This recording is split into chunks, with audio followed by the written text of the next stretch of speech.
watching YouTube videos with a channel like this because there's so much material that Okay, I thought I'd give you guys a little bit more context, early context on this whole Samira versus Cardi B thing. I was already working on a video on Samira because something about Southern going into any store that she knows doesn't have plus size clothing that will fit her and goes to the store and tries to sell this very ethnic, modernizing boy jeans with nothing to do with the sizes as to why they don't look like that over there with really chic I'm stuff. having trouble finding the publicist. Apologizing there, something about like really just it really touches me in these days. So I was already working on a video, so don't be surprised when I woke up, saw my treadmill, and went on TikTok and scrolled to past time on the treadmill, and something about Cardi B telling off Samira.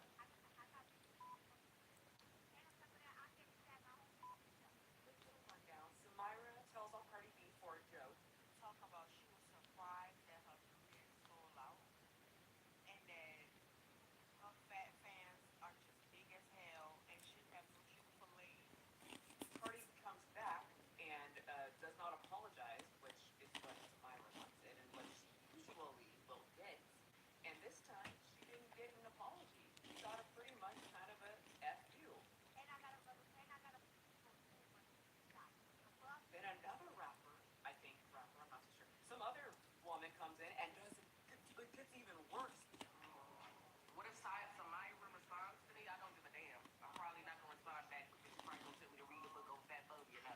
No, I'm not reading shit on fat phobia. And then Samira, the person who injected herself into this a little joke that Cardi B said to her fans, or the fans made up, and Cardi B like went with it. She started all this, and now she sprinted off social media. Like you're gonna make a bad joke, you know what I mean? She sprints off social media to for a mental health break. Okay, I thought I would give you guys a little bit more.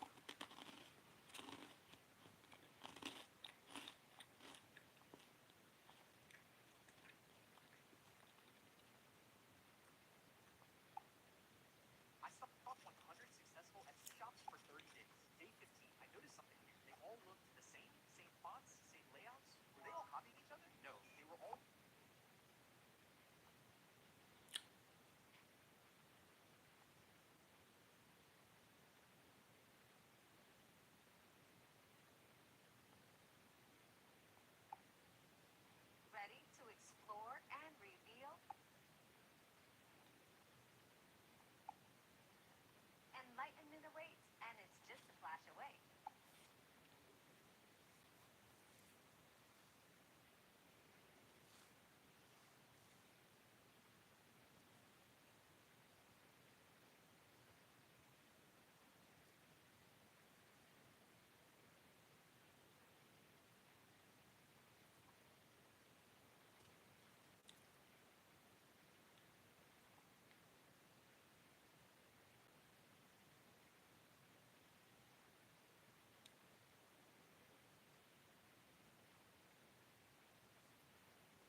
probably wouldn't press it. Because in some of my lessons and some of my failures, in the moment it hurt, or in the moment I probably felt some type of way. But then as the years went on, I look back on some of those lessons and kind of laugh a little bit. I look back on some of those lessons and it wasn't as bad as it felt in that moment. I probably wouldn't press that button. But that's a very good question. That's a very good one.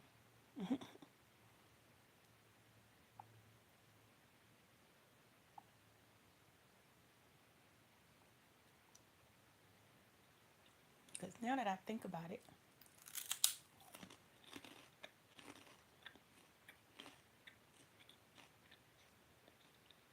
everything I've ever wanted, when it comes down to it, my whole life, all I ever wanted was to be accepted and loved. I never was a materialistic person. I never wanted things. I never wanted a bunch of money.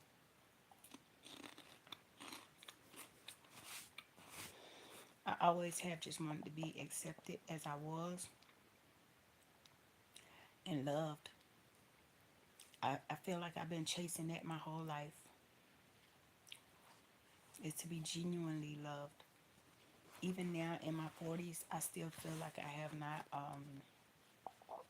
been gen- genuinely loved by others. It's always been a motive. And it kind of saddens me a little bit because I really be like wanting to connect with people, and I really love people, all people. I love being around people. I love watching people laugh and have a good time and dance. And it seems like I said, all my life I feel like I just been chasing love, chasing wanting to be accepted. And for years, I used to do things just to be accepted and dress a certain way, and yeah. And I look back on it and I be like, what was I thinking? Oh my goodness. But that's all I've ever wanted in life, was to be loved and accepted. So if I press the button and I got all love and acceptance,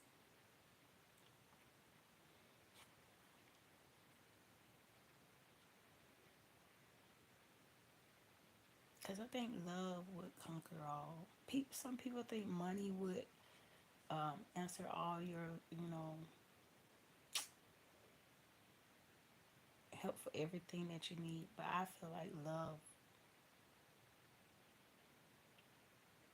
being in a situation where you know you're genuinely loved and accepted and appreciated, um, I think that outweighs anything.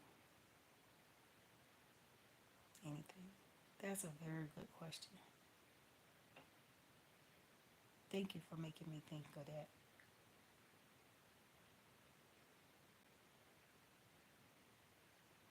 Because now I'm going to be thinking of that throughout the day. If I had the choice to hit a button and get everything I wanted, but it would erase my memory of lessons, struggles that shaped me into who I am.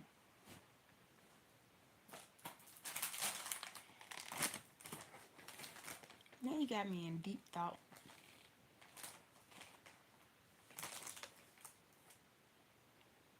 because I went through a lot of struggle, and a lot of people who claim to be chosen, I can relate to them,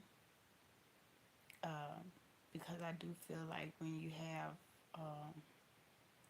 certain awareness over you when you're young, Like when you're that kid that stares at certain things and people and you notice every little thing, nowadays you would be considered a chosen.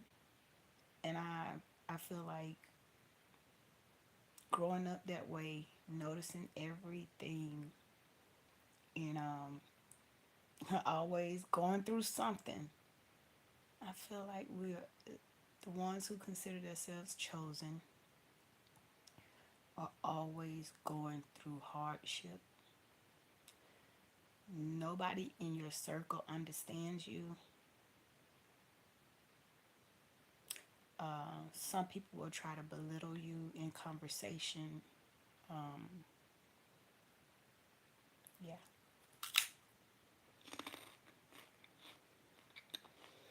because you can't explain, as a chosen one, you can't explain to someone else what you see or how you perceive things because they're never going to get it because they're not open spiritually.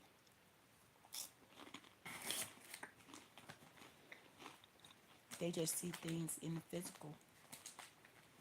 And just that, they just see things. You may see auras, you may feel vibes, energy, and you may be telling your friend,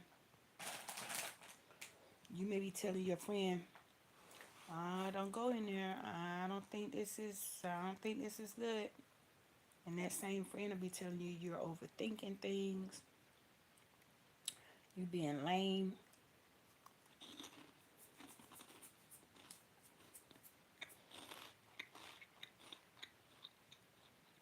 you being scary, when the whole time you could be feeling something, a heaviness, a darkness. Sometimes those feelings can come as a tug. I remember when I was young, sometimes before something big would happen, sometimes I would feel a tug.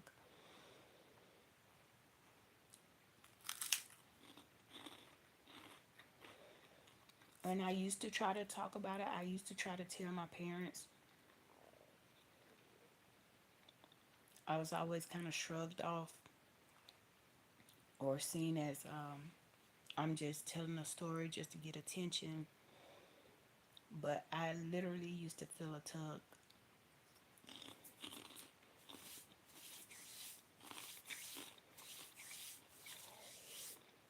because I was an impulsive child. I was a very impulsive child. I used to just do without thinking twice.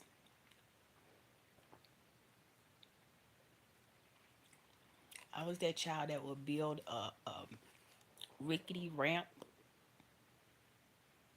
and take off from the top of the hill and just speed on my bicycle down and then hop on that ramp, the rickety ramp, just because in my head it felt like it was all right to do. I was a very impulsive child.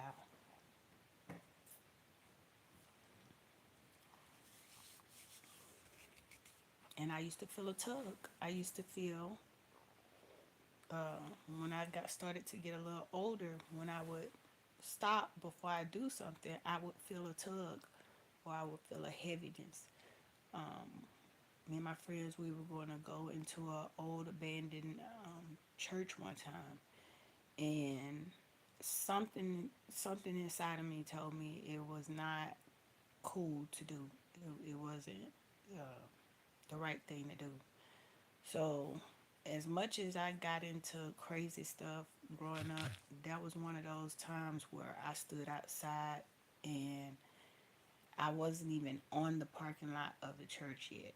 I was standing like on the street, and as soon as I got ready to step up on the curb, I felt something pull me back. So I stepped back down on the street, and I tried to tell my friends like, this ain't this ain't it. This ain't cool, y'all. I ain't feeling right. And you know, You know what comes with that, of course.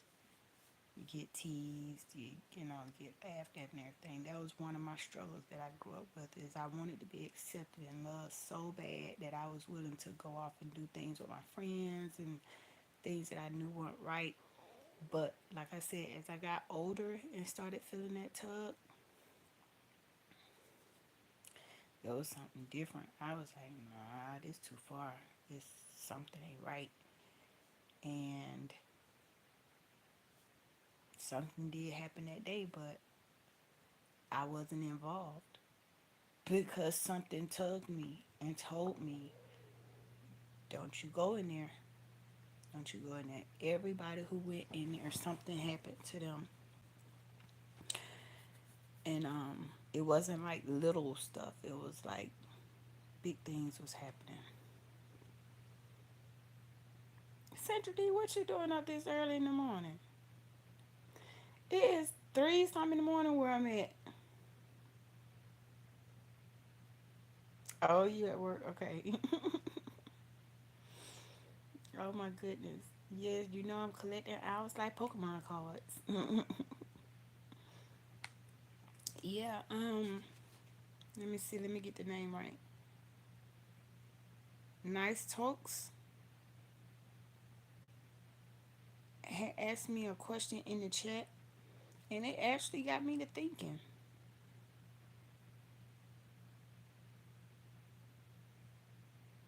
Oh, okay.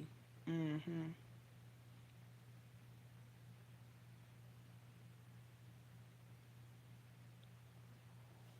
So you had to be in at 2. Ooh, Lord have mercy. Well, I'm glad to see that you be out and about though, cause me, I wanna do so bad. That's one thing about me struggling with this whole cancer thing. Now that I'm considered a cancer survivor, it's like now I just want to do something. I want to get back to my old self. I want to work. I want to go outside. I want to get in my garden. I want to just do. And even though I'm a survivor now, I'm still being told slow down, wait, can't just get out there like that. Sending you hugs and love, Sandra D. Y'all know I love Sandra D. I love, love, love her. And one day I hope I get a chance to meet her. I say that about a lot of my friends on YouTube. It's just some people that when I was going through um, really made me feel um, like somebody cared. And Sandra D is one of those people. She made me feel like it's somebody out there that care and that want me to beat this thing. That's what's up. And I've never met her personally, but that's what's up. Um, she genuinely wanted me to kick cancer's butt. And she would do her videos, and it made me feel good while I was sitting there getting those infusions. I would be dancing with her and just having a good old time and just not even thinking about what I was going through. I know we would. I know we would have a good time if we were to meet up. Cause you're just real.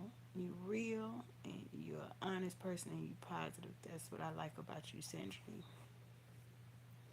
They had me thinking in this comment section and then they didn't say nothing else after they said that, but they just left that comment and then left.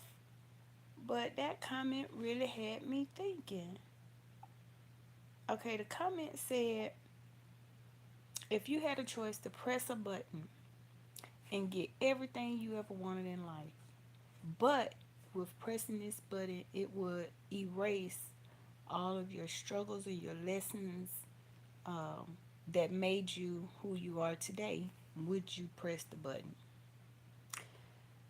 And my fast answer was, no, I don't think I would press the button because my lessons made me who I am. I learned a lot and I when I look back now on some of the things I went through, it doesn't seem as bad as it seemed in the moment. In the moment, it was horrible. Oh my goodness, I can't believe I'm going through this. But now that I'm older, it's like I can't believe I went through that. That was, it seems like a split second, but when you were going through it, it felt like eternity. So that was a really good question. That was a really good question to put in the chat because it really got me to thinking. Mm, mm, mm. And now that I think about it, my childhood, I was just impulsive. That's the only word I could think of it. That's the only way I could think of it. I used to just say the first thing that came to mind, did the first thing that came to mind, did not think twice. Um, I was that kid that I would say my honest opinion about everything. And I didn't learn till later, oh, we're supposed to lie sometimes. Oh, okay. But I thought we weren't supposed to lie. But we're supposed to lie to spare people's feel. Okay. So are we supposed to lie or not? That was me. That was me. Are we supposed to be lying or not? Because I need to know. I need to know if I'm like breaking any rules or anything. You better not lie. You tell the truth. You be honest. And then when you start telling the truth about what somebody doing or how somebody doing something, don't you say that. Don't you say that. That can get him into trouble. Don't say that. I thought we were supposed to be being honest. I thought we were supposed to be telling the truth here. Don't say that.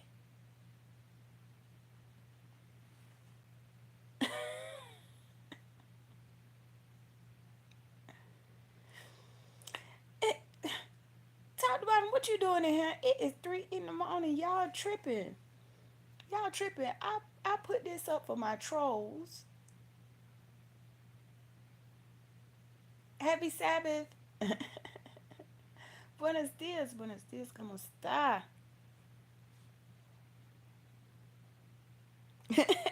Bathroom break. And y'all know I was talking about how I be getting up at 3 in the morning now since I got my brother's stem cells. And I didn't know until after that he actually gets up at about 3 something in the morning to work out.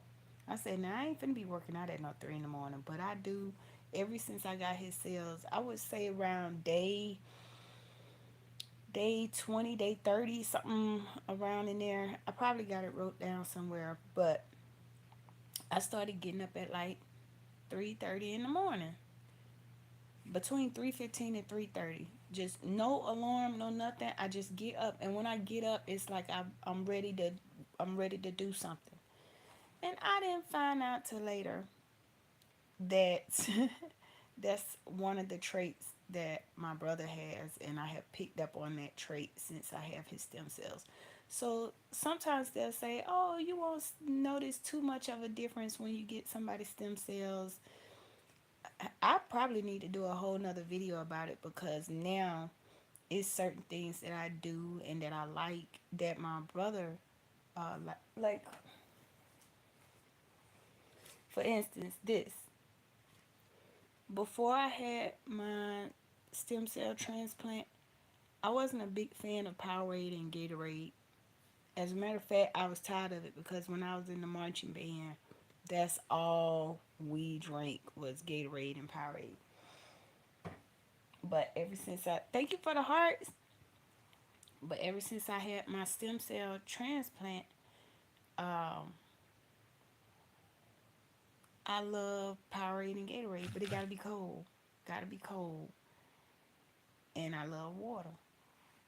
Every once in a while, when I just feel like I just had like a heavy meal or something, then I want a soda. I want something strong to drink behind it so I can burp. But I got some traits like my brother now.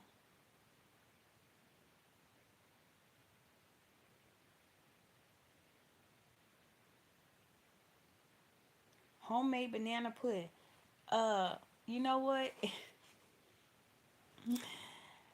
I do not eat pudding and I do not eat pie, but I keep telling myself I'm going to try it. I keep saying I'm going to try banana pudding because every time I'm at a cookout or something and somebody um, hears that I don't like pudding or pies, they always be like, "Well, you ain't had mine. That's why you don't like it. You ain't had mine. That's why you don't like it." No, I do not like the texture. That's why I said sometimes I think I need to be evaluated to see if I'm autistic. Maybe that's why I have an autistic child. Maybe they did get it from me. I don't know. I don't like pudding. I don't like pies. And then when I was younger, I used to suck my thumb to self-soothe. Um, yeah. So I don't know.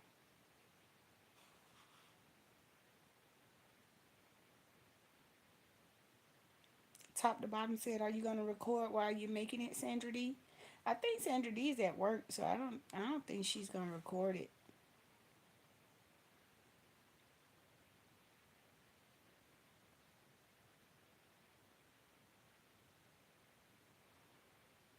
I don't think she's gonna record it because she's at work and they're catering. But that would be a good video. How to make the banana pudding.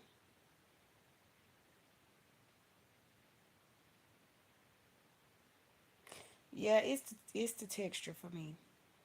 Um, I used to watch people eat banana pudding and I'm like, how could you? Yeah, I'm a grown woman and now I'm starting to look back on some things like now I'm starting to notice the like it was the texture. And I'm starting to recall some things in my life when I was younger and I'm like, was I on the spectrum and just nobody ever noticed it? Cuz it was some things that I just did not like. Um and I was very honest. They say some kids that are on the spectrum are very honest and they just say the first things that come to their mind, and that's how I used to be. And I know for a fact that I got on some people's nerves in my family. I know for a fact that I was the irritating sister or the irritating cousin. I know because sometimes they would express it and it would hurt my feelings because I would be feeling like I didn't do anything. But now that I'm grown and I look back over, yes, I was irritating. I was irritating as a child. And I know my big sister probably like she wouldn't say it now. She's a woman of the cloth now. She's a preacher. I don't know how to call the different names, so excuse me if I don't say it right. But angel children. But my sister is a preacher, and my brother is a businessman. He's a military man. So it's like I know that if they really wanted to get down and dirty with me and tell me their honest opinion of me, they would probably say you was an irritating child. And as we grew up, I really feel like my sister probably felt it the worst because she used to have to keep me. She used to have to watch me after school and stuff. And I know sometimes in conversation she'll bring it up in a passive type way. She'll say something like, "Well, I couldn't do after school activities because I had to keep her." Like she'll say it like that, and I'd be feeling so bad because I'd be like, "I couldn't. I'm sorry. I don't know what to say. I'm sorry." But welcome in,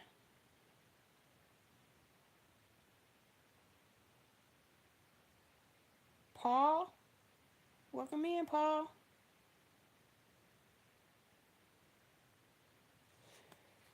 So, oh, you say, do I remember?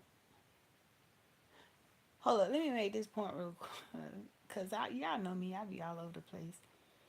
But I do remember that when I was younger, I used to say things without thinking that it may hurt somebody's feelings or something. And I remember I did have some friends that stayed on the street with me. And I remember one time another parent was telling their daughter not to play with me. Um, and he always gave his daughter different reasons not to play with me. But I remember one time, um,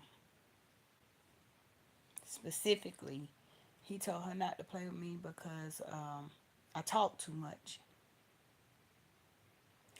And the only reason why he said I talk too much is because one day I wanted her to play outside with me. And I was just being very honest. And I was outside on my bike in her driveway. Asking, can she come outside and play? And she was like, I gotta wait till my mama come home. I said, but ain't your dad at home? But ain't your dad at home? And she was like, yeah, but I have to wait till my mama come home to go outside. And I'm still out there on my bike, and I was just being honest. I was like, you don't think that's weird that you gotta stay in the house, cooped up in the house with your dad until your mama come home to come outside and play? Then by the time you come outside to play, then we gonna have a lot of time, cause your mama get off work kind of late. And she was doing me like shh. And so when I got back home, yeah, I told another adult. I was like, she can't come outside when her daddy at home. And it's not funny, but it's funny how I did it. But I was like, I just think that's weird because her mama come home at like 6 o'clock in the evening. She ain't gonna have much time to play. But now her dad is at home. She can't go outside.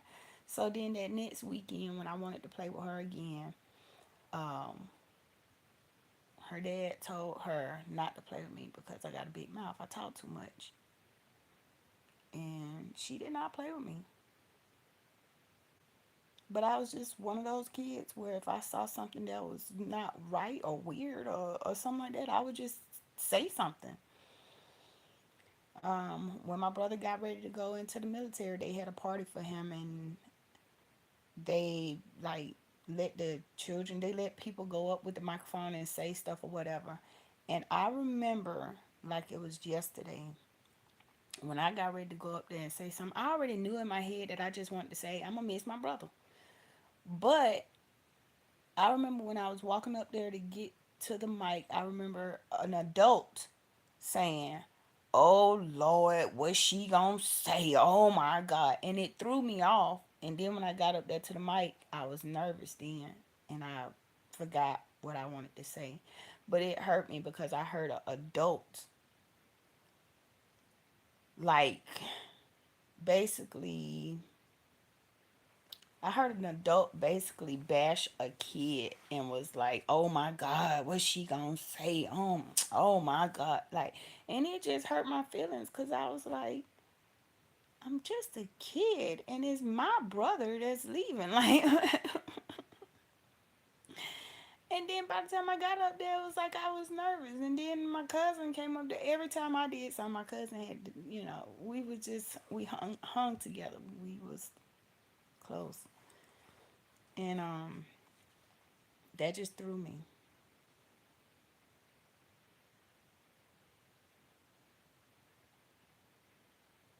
Oh yes, I feel the same way. A lot of people were just taught to be polite, don't hurt nobody's feelings, don't say that, even though it's the truth. Don't say that because it'll stir up problem. We don't wanna start no problems.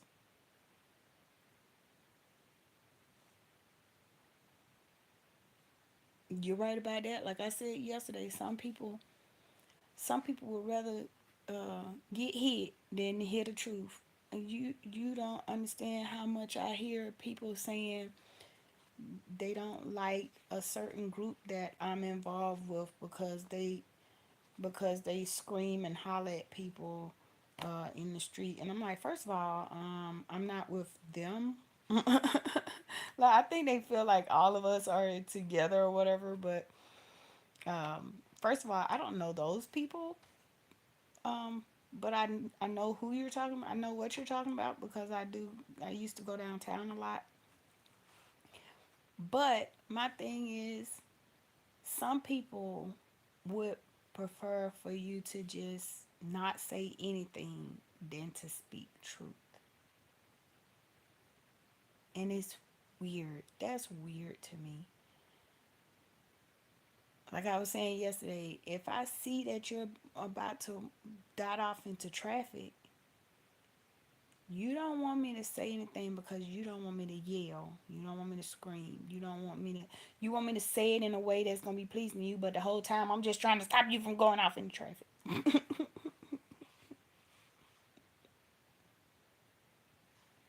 Sandra D, we know you at work, girl. She said she's still listening.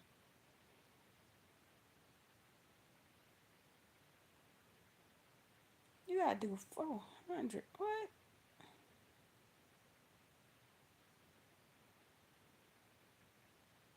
Y'all doing a big catering job. Ooh, with the gravy. I love anything with a little gravy smothered over. Slap some gravy on it, I'm there. Yeah, it sure is a lot of work. It sure is a lot of work. Yeah, that's one of the toughest things that I'm still working on to this day is my eating habits. Um, because being a country girl, I grew up eating certain things that um, are not good for me, not clean, not the best of eating, and didn't know it till I was grown that I wasn't even supposed to be eating some of those things. But it's just the way I grew up.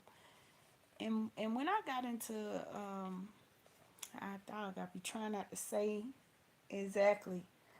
Um, so I'm just gonna say when I got into the truth.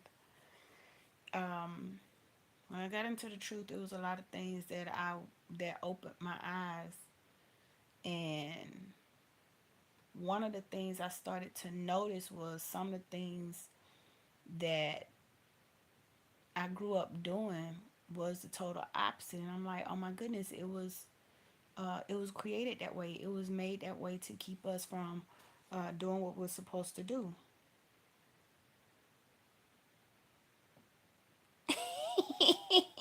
But don't cook at home, okay? You said don't laugh. I'm gonna laugh. I ain't gonna laugh. But that's a good one. That's a good one. She said I can cook at work, but I don't cook at home. I know that's right. Yeah, so one thing that when I left my not the first class that I went to, I want to say when I went to class around the second or third month.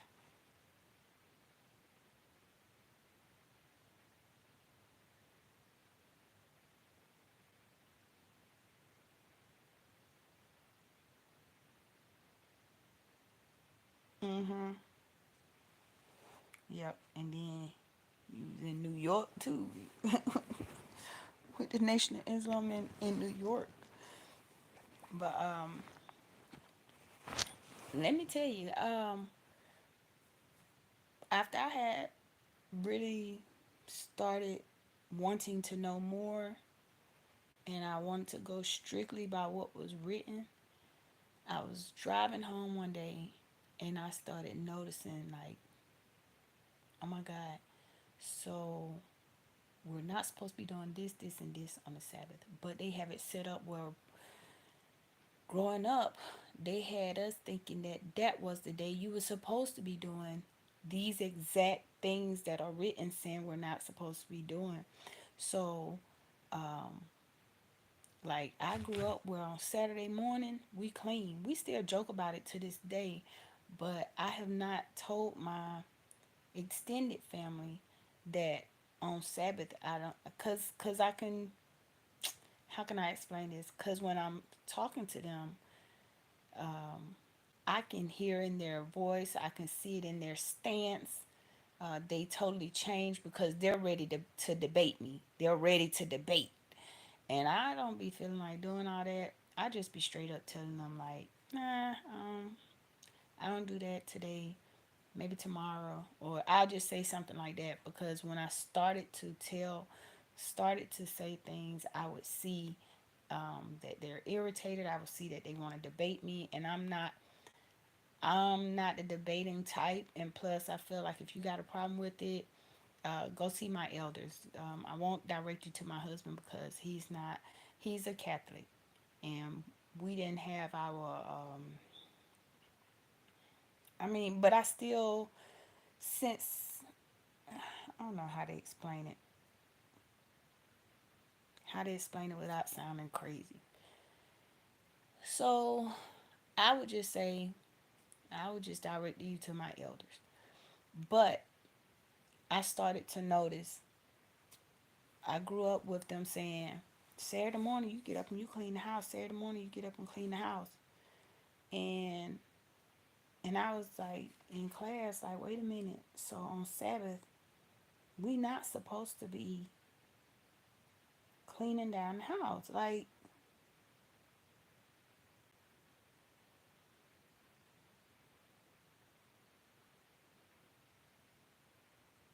it's I can't even explain.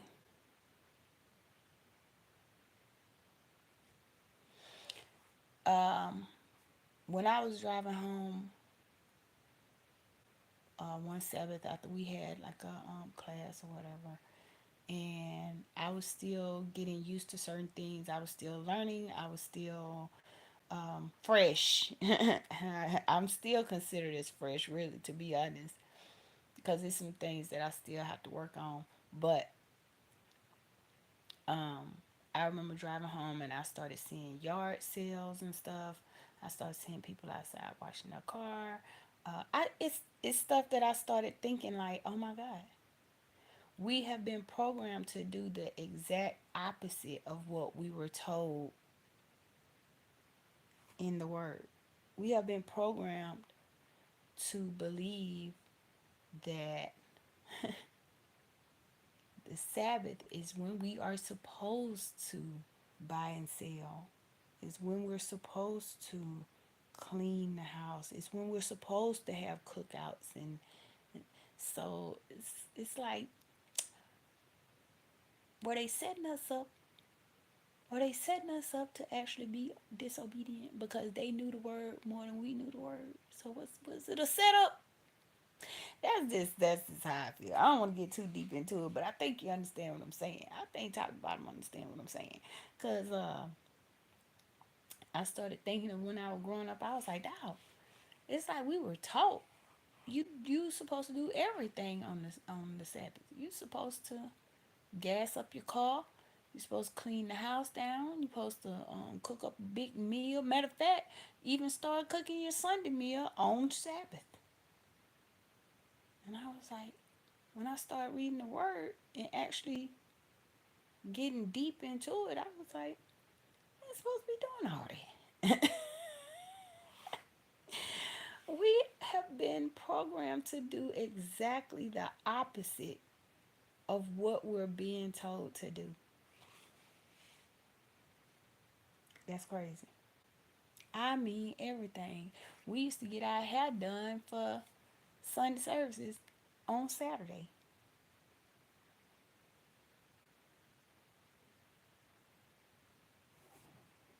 Now, make that make sense. And then some people would say, well, Saturday is not the Sabbath. Saturday, well, okay, I study languages. And I'm going to let y'all know right now, in every language, the Sabbath or Saturday all kind of sound the same or mean the same. So explain that. Explain how in Spanish Saturday is sábado. Sábado,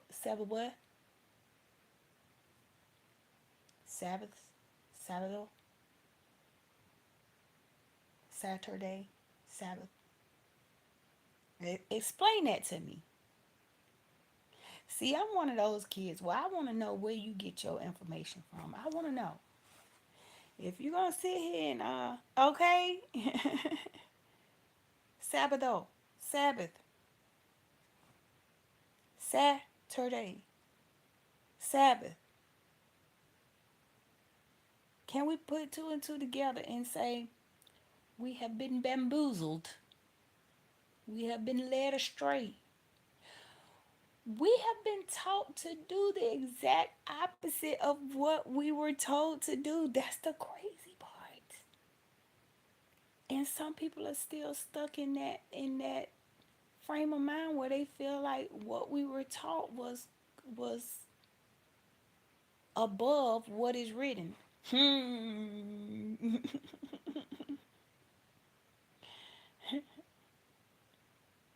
I told y'all I was that child. I was that child.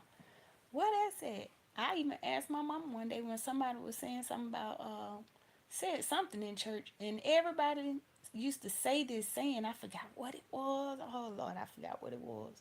But I remember when we got in the car and we was riding down the street, I asked my mama, "Where is that at in the Bible? Where is that? Cause I want to see it."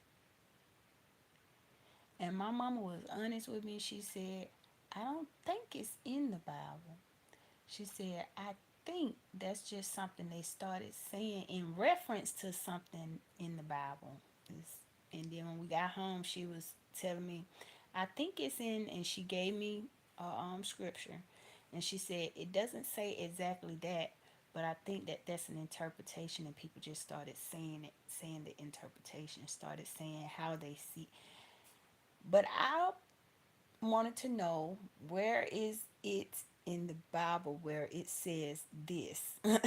I want to see it for myself. I was just that type of child. I wanted to see where y'all getting this from.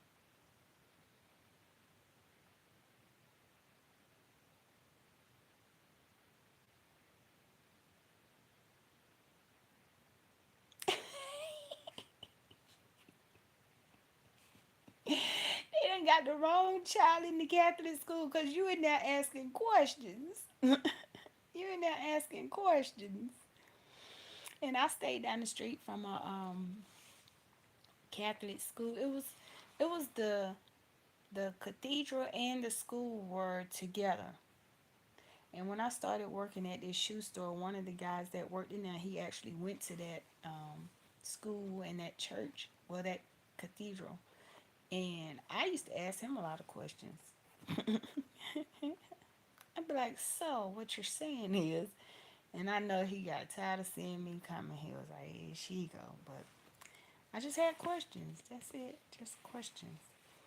Girl, you was in third grade asking questions. In the third grade saying, "So, what you're saying is,"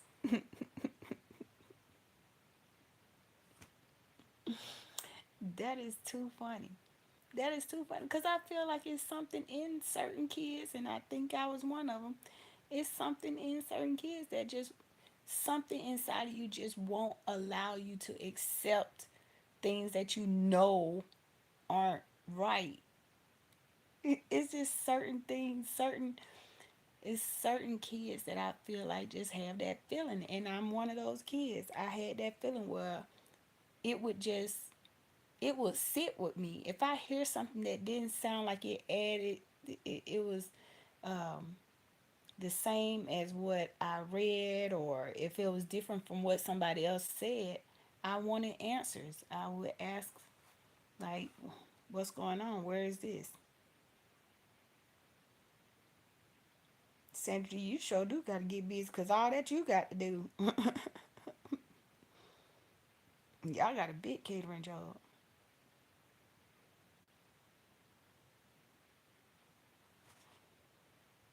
So you got a mini you. You said one of your grandsons like that? Y'all, I got a child like that, and I said, "Ooh, this must be my payback child. This must be my payback child." I got a child like that. What you mean, such and such and such? Ask a million questions. Baby Cinco, y'all know. Baby Cinco, I have to keep close to me because he is a very honest kid. He's going to ask you if you're having a conversation with him, you have to pick your words wisely because he will break that whole conversation down. He'll say, but you said it was such and such. So really what you're trying to say is, and he's going to go deep into the conversation. Y'all, I think that's my payback child. I think my son is my payback child. He asks a million questions. He's very impulsive. If right now, if he felt like coming in here and doing a flip on my bed was something that he just had to do in that moment, he would do it. He would just come in here and he would just he climbed the wall like he's Spider-Man. My hallway, the walls are kind of close in the hallway, so he would climb up the wall like that and just be at the top. And he would actually tell me, "Look, Mama, look, look, look." And I look up, and he's at the top wall in the hallway, and I'm like, "Oh my God, boy, Cinco, get down, please, please get down." And I'm trying to say it in a nice way because I don't want to startle him. I don't want no hiccups. I don't want you to slip or nothing. So I'll be like, get down, get down.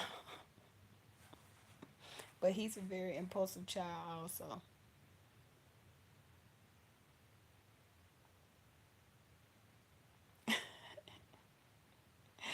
Yes, I get upset because he can't answer the question.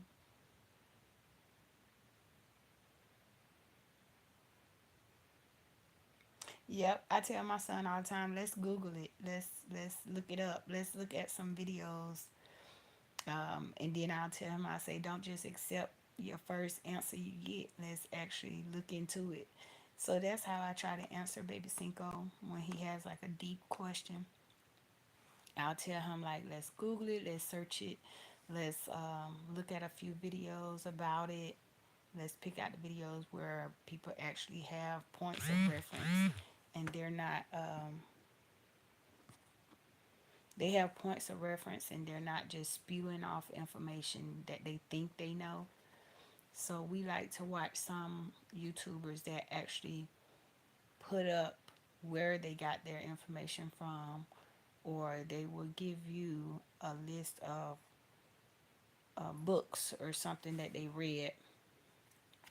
But that's how I try to answer Baby Cinco because he is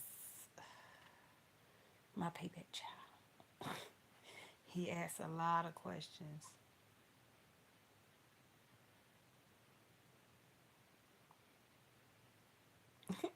Your middle child like that?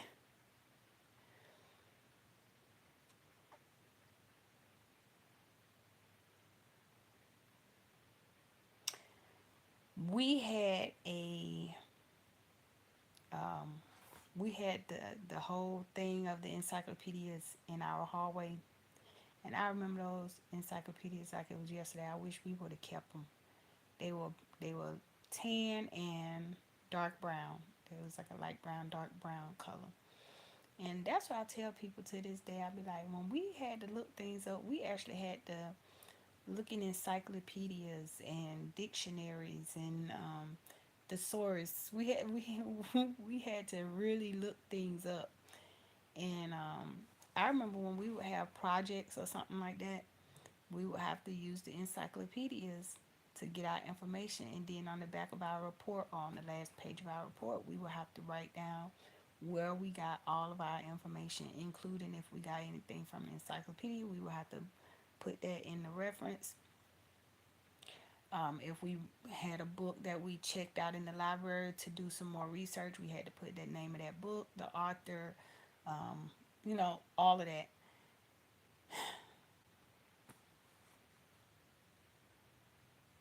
Encyclopedias, you just brought me back. You just brought me back.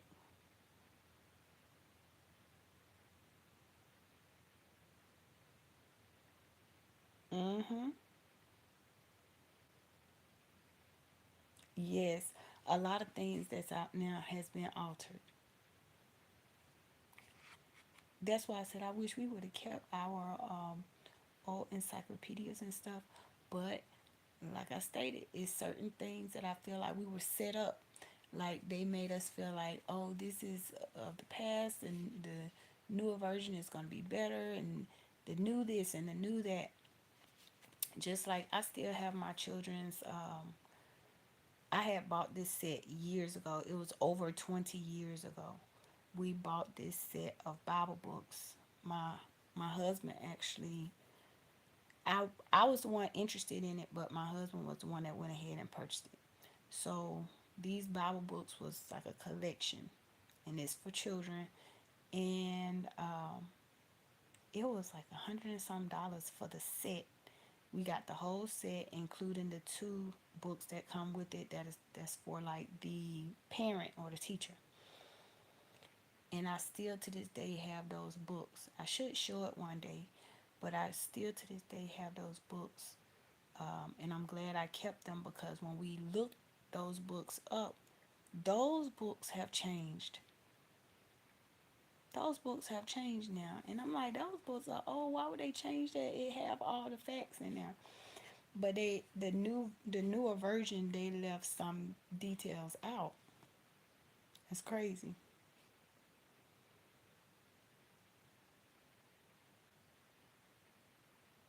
Yeah, they might have some at some flea markets or like some consignment shops. You're right. You're right. I should go hunting for it too and see it. If I see it before you see it, I'm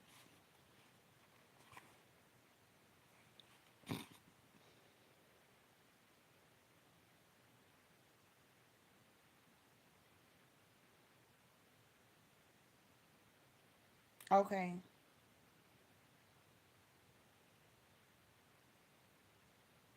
Might have to put that name in one of my shorts or something. Um, because sometimes when I get off of my lives, sometimes my comments are saved and sometimes they won't. So if it's something you want me to look into, might have to put it under one of my shorts comments or my Instagram. Some people be inboxing me on Instagram from YouTube, and I think that's funny. Cause I don't hardly be on my Instagram. I get on my Instagram maybe once a week, if that. Sometimes I forget I have Instagram, and I get on there and somebody done left me a comment from like 2 weeks ago, and I be like, oh, I know they probably like she know she see my message, but I don't. Okay, thanks. Yep. So I miss the encyclopedias. I miss going to the library and actually having to pull out the little file thing when you go down the little index cards and you gotta find where your book is and you pull that card and you go and you find your book. See, it's like certain things that's just like I don't know. I really really miss it. I really miss it, and I think that made me who I am. Like some of those things made me who I am. It made me learn how to um, find the answer, use the clues. it taught me how to research, but now I don't have that too much now. I rarely go on IG too. I rarely go on there, and people be like, "Well, I sent you some on Instagram," and I was like, "Oh, well, let me go check," cause I don't hardly be on there. Somebody told me I need to get on there more because something about they were saying you can get you could probably get an Instagram check before you get a YouTube check. They say it's all on ads and some I don't know, but they was like if you put out that much the same amount of content that you put on YouTube, if you put the same amount of content on Instagram, they was like you probably could have been monetized with Instagram. And I don't like the fact that I have some family members that are on my Instagram and they'll act like they don't um, Let me say it without hurting somebody's feelings, because y'all know I'm just blunt. I'm a blunt person. Okay, so put it like this. I have some people that know I'm on Instagram and they won't talk to me at all or won't interact with my Instagram, but you'll see them on other family members' pages, like interacting with them all in the comments or whatever, and then they will boldly say to you, "Oh, I didn't know you was on Instagram. How you not know when we're commenting on the same people's stuff?" And then they'll say, "Well, I didn't know that was you. How did you not know that was? How did you? We're commenting on the same people's stuff. You mean to tell me you didn't know that was me? And then when I requested to follow you, you would not, you did not respond to my request, or either you denied my request. And then now that we're face to face and I'm asking you, or uh, you know, I just want to know, like, what's going on, or whatever the case may be. Then you will say, "Oh, I didn't know that was you." But then when I had the whole cancer story, y'all would talk to each other about my cancer story, but didn't want to include. Ooh, Lord Jesus. I had a family member one time that I had been requesting them on social media, and they did not accept my request. And then they posted my child's cancer story on their page. How you post my child's cancer story on your page, but you, Lord, let me not say too much because they'll say that but yeah, I ain't gonna say too much. Because when you tell the truth, what we were just talking about the truth, people don't want to hear the truth.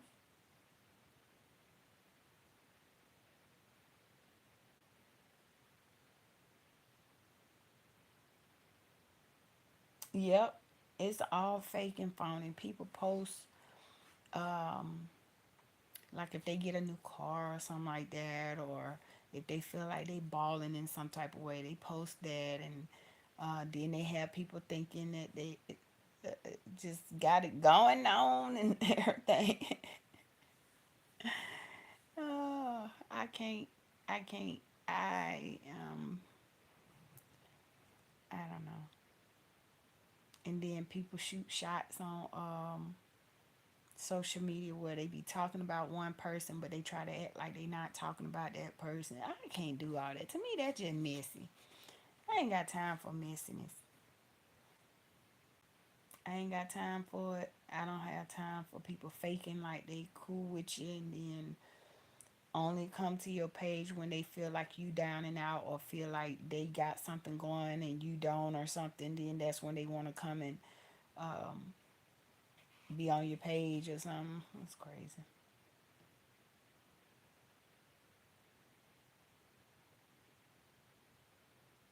Internet parents when the children hate them. Yep, yep. It's a lot.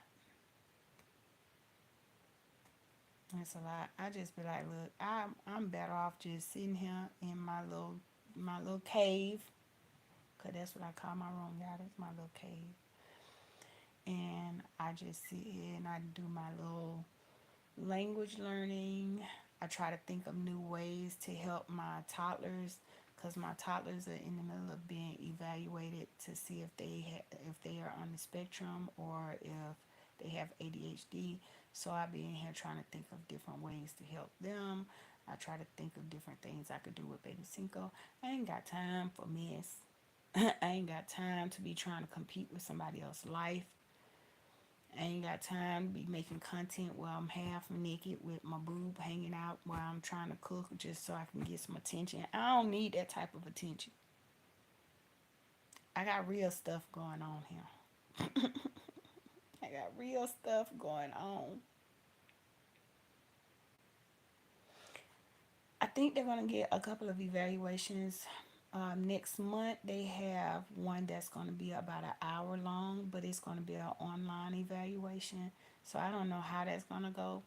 I've never had my oldest son, who's 24, back when he was diagnosed with autism, we actually had to take him in to the, I forgot what it's called. But anyway, where they actually had to watch him play and they asked me like a bunch of questions when he was evaluated. So things are different now because he, like I said, he's 24 now.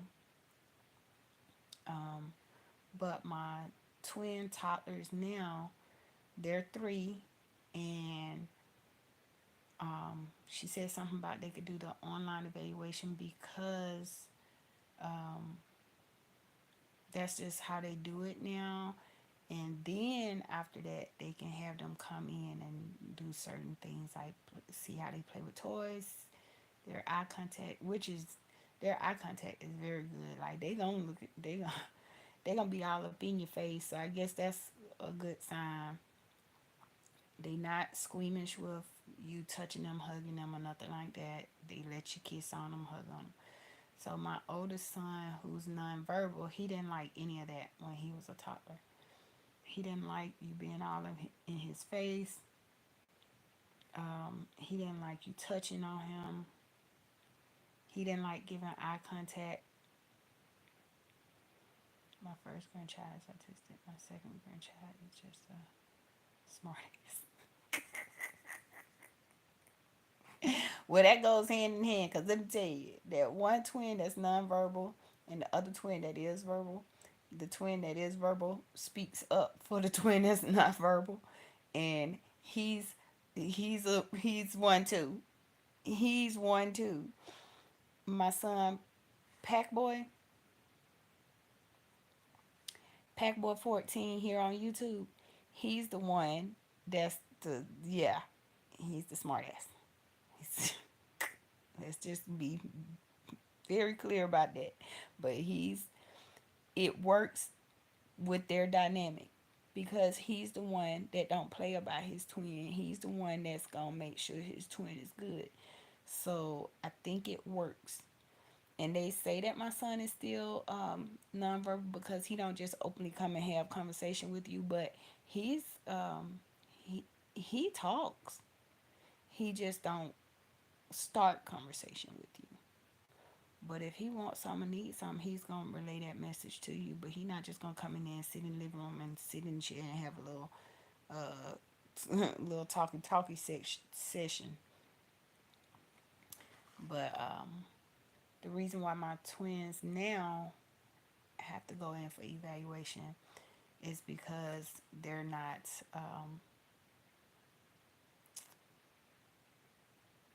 what is it? They can like they sing the nursery rhymes and stuff like that, and they um, say certain things, but they're not saying as many words as they're supposed to be saying right now. So y'all keep me in your prayers because I feel like some people wanted this for me. They some people will wish things on you just because they don't like you. And I just pray that if that is the case, that God gives me the strength to go through it. God gives me the wisdom that I need to make sure that they have everything that they need and that they can get through this and we can get through it together. The same thing I did with my older set of twins. So now I'm thinking that's why now I be thinking to myself like, is it me?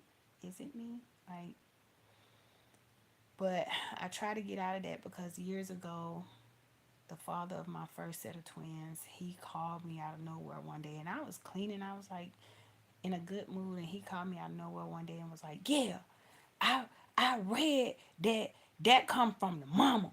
That come from the mama," and he made me so hurt in that moment. He was like, it was like he was blaming me for our child having autism.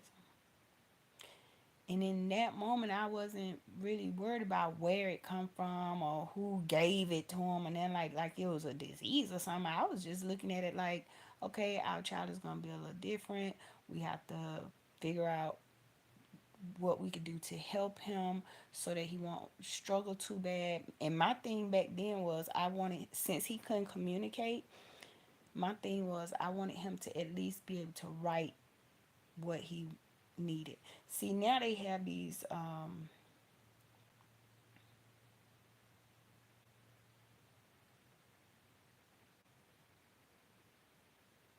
yeah, you're right about that. Guys, truly spirit. Um, Now they have these gadgets where someone who's nonverbal can actually press what they want to say and it'll say it for them. But back when my oldest son was not my oldest, but one of my older twins, the oldest twin, he's verbal. You know, he's okay. He was. They tried to diagnose him with autism as well, and he said and told that doctor, "Don't put that on me. That is not me."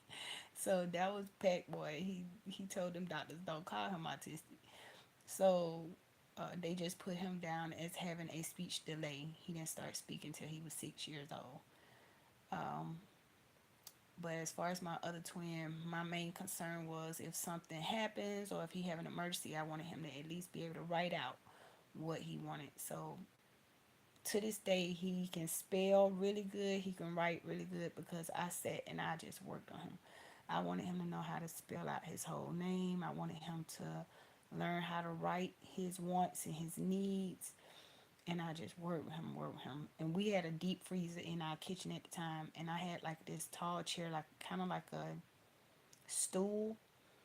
But it was one of those stools where you do hair and stuff. So I set that stool up at that deep freezer, and I used to make him sit there and write over and over and over again. And to this day, if he wants something, he'll write it down. But back then, I wasn't worried about where it come from or if I gave it to him and all that. And it broke me down when his daddy called me one day. Um, yeah, Pac Boy rebuked that. He was like, "Don't put that on me." And that was when he first started talking. But he once he started talking, me and my husband joke about it to this day because my husband been in their life since they were discharged from the NICU. After I had them, they had to stay in the NICU for a while, and that's when I started dating my husband when they were in NICU, and he's been in their life ever since they were discharged from the NICU. So he watched my twins grow through everything that they were being told that they can't grow through. And to this day, he mentions it sometimes. He'll say, "Remember when um, he wasn't talking and then he started talking?" It was like out of nowhere, he just started talking and we couldn't shut him up. We could not shut him up. He started talking when he was about 6 years old and he was talking really good. Like he would tell us things that we were saying when he wasn't talking. "Remember that time when you said this?" So yeah, and he brings up the fact that for Christmas I was 1 year particular I wanted my autistic son who could not communicate with us. I wanted him to have a way where he could tell us what he wanted for Christmas. So that was back when I used to celebrate Christmas. So I had him to cut out pictures of toys that he liked, and I had him put it on a paper, and then I had him write on the side what the name of the toy was. So that's how I really started him was copying what he see and writing it down, or if he see the name of a movie, write the name of that movie down and cut out the pictures and put it on the paper. I eventually had to stop doing that because one day he cut in one of my books. He cut in one of my books because he was trying to relay a message, and I was like, "Oh no, we got to stop the cutting part." So we had to put away all the scissors, even the little scissors that could barely cut. We had to put them all away. But it just hurt my feelings when they dad, who wasn't really around, called me and said that that hurt me, and it hurt me to this day that he took time out of his day to call me to tell me that our son was autistic because of me, because he read, and I don't think he read it. I think somebody told him, because that was at the time when he kept having different girlfriends. Every time you look around, he had a different girlfriend, and all these girlfriends always had some input about the twins. And he was like, I read that that come from the mama. That come from the mama. And on the in the conversation, I didn't give him what he wanted. He wanted me to get upset with him on the phone and stuff. And I was just like, well, you know, it is what it is. I was like, but I'm the one. I said some things to him, but so when I got off the phone with him, I cried a bit, and I looked at my boys, and I told them. They probably couldn't understand nothing I was saying to them, but I told them then. I was like, I don't care where y'all get it from. I don't care what anybody want to say about it. We gonna get through this just like we gonna get through anything else that come our way. And that's what I told my boys, and I meant it.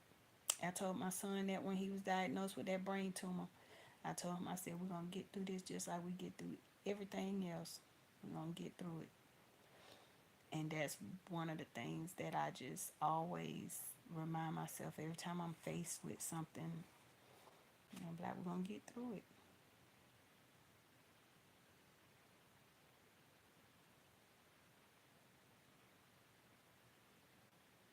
Hey, April Showers. I started looking more into his diet, and that's when he started repeating after us. He started echoing. So I don't want to sit here and make it seem like it was some miracle that happened overnight or whatnot, but I will say that I started praying and asking for guidance. And this is when I started coming into truth, believe it or not. I started praying and asking for guidance, and I wanted y'all to come into my life and show me, direct me in the right way to help him. And I started getting all these little things sent to me about healthy gut.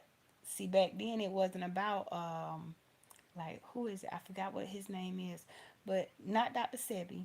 Dr. Sebi came along a little bit later after that into my life. So I started getting books and little clippings about having a healthy gut. Healthy gut. There was even a book that was given to me by another family member that was titled Healthy Gut or something like that. So I started looking into taking him off of bread. He was addicted to bread. He used to sit and hide and eat bread. And I took all the bread out the house. I took all the juices that had the coloring in it, like Hawaiian punch and stuff like that. I took all that out of the house. I stopped giving him Hawaiian punch. I stopped giving him bread. And for a while, um, he basically was keto. He was eating meat and high fats. And then I started bringing the amount of meat that he eats down. And I started trying to give him, a lot of people know the texture thing was not happening with him. I started trying to give him fruits and vegetables. He was not feeling it. So I started sneaking it into his food. He loved bread, so when I would fix his cornbread, I would put beet juice in his cornbread, and then I would limit the amount of cornbread he could eat because I still didn't want him to have a lot of bread. Um, what else? If he wanted pizza, I started putting dried oregano on his pizza because he just was not into greens. I would try to give him a smoothie, and I would try to make him at least sip a certain amount of times. I say, okay, you got to take 5 sips, and he hated it. He was like doing all that, but I would say, okay, that's 1 sip. Okay, you got 3 more sips. So it took a while, I want to say after I started looking into a healthy gut, it took about 6 months to start seeing a little difference. It took about 6 months. The, the number one thing I will say helped was getting his gut health together. And I know people don't want to hear that, but it didn't take the autism away. It just helped with him being able to communicate better. Maybe I should do another video on that. I started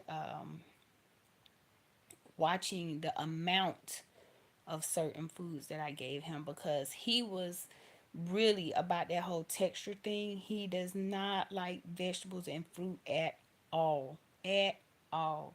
So I had to find ways to sneak certain things in his food. I had the beet juice and the beet powder. I had broccoli powder. And like I said, I had a lot of herbs like oregano, basil. I would sprinkle certain things like that into the foods that I knew he liked. Oh, and I started doing foot baths on him. I started doing foot baths, and I would put, you know how people do the detox with the bentonite clay, the apple cider vinegar, and the baking soda. So sometimes I would do it in his bath water, but sometimes I would just do it in his foot bath. And people would be like, that don't work, that don't work.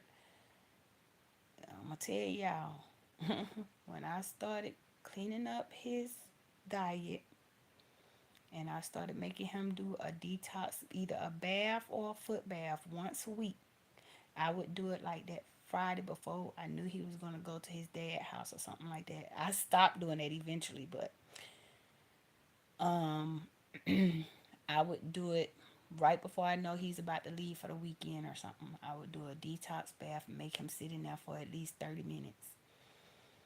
And he hated sitting in the tub. That's what made me start doing the foot bath sometimes. But he hates sitting in the tub. He loves to take a shower. He prefers a shower. But I made him drink water. He could still drink soda and stuff like that, but I made him drink more water. Like I would actually stand here and say, drink the water. He would be so irritated with me. He'll drink a little bit. Then I say, okay, wait a minute. Breathe. Now drink a little bit more water. I would make him drink a whole bottle of water in front of me. So that way I knew he had some water. And then, like later in the day when it's around lunchtime or something, I'll make him drink another bottle of water. And I did that throughout the day. But I wanted him to flush it out, all the toxins.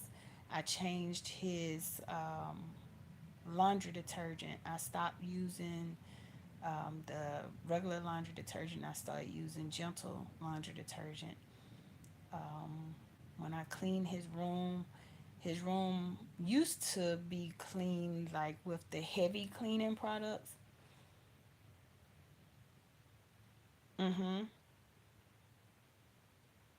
Yes, so the detox baths they do help. They help calm them down, I believe. And when they're calm, I think that's what helps them to be able to receive information more. And when they're extra hype, they can't really receive the information. But when they're calm, I think it helps them to be able to take it in. Um, my son did not like the tags and stuff in his shirt. And one day I was tearing the tags out, and the thing was, you know how I have the directions, how to wash your clothes and stuff. And something told me to sit it to the side. So I tore the tag out, set it to the side. And next time we went to the doctor, I asked the doctor, I was like, okay, so he don't like these tags being in the shirt. So I took it out. But when I took it out, I noticed it said, wash it this way. And I asked the doctor what he thought. And the doctor said, do me, he said, do me a favor. When you buy him clothes, wash them immediately. But when you wash them in either vinegar or wash them in a laundry detergent that has no harsh chemicals. And I said, what? And he was showing me like on the other side of the tag, it said the dye that was used in the clothes. And I had never paid that attention, but it said the type of you know how to have like the fabric, like polyester or cotton or something like that. It said that, and then it said at the bottom that something was used to maintain the color or some it said something like that, and I had never paid no attention to it. And he was like, that's a chemical. So he was like, when you get his clothes, wash them immediately, and wash it with something that does not have chemicals in it. So we started doing that also.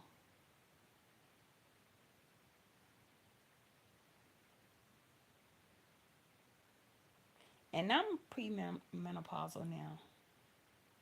I'm just up talking to y'all like it's the middle of the daytime. It is 4 something in the morning, but they knocked me into premenopause when they did my chemo. They started giving me. Let me make sure I'm. They started giving me the pills that birth control. I forgot the name of it. I don't know why I had it at the tip of my tongue. They started giving me pills that was birth control. I wish I could remember the name, but they weren't giving me like one pill a day. They was giving me like 6 or 7. And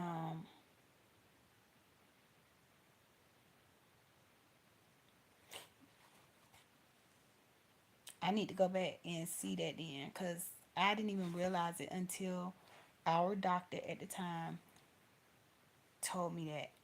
And he also told me, he said, "Oh, he don't want to eat what you giving him."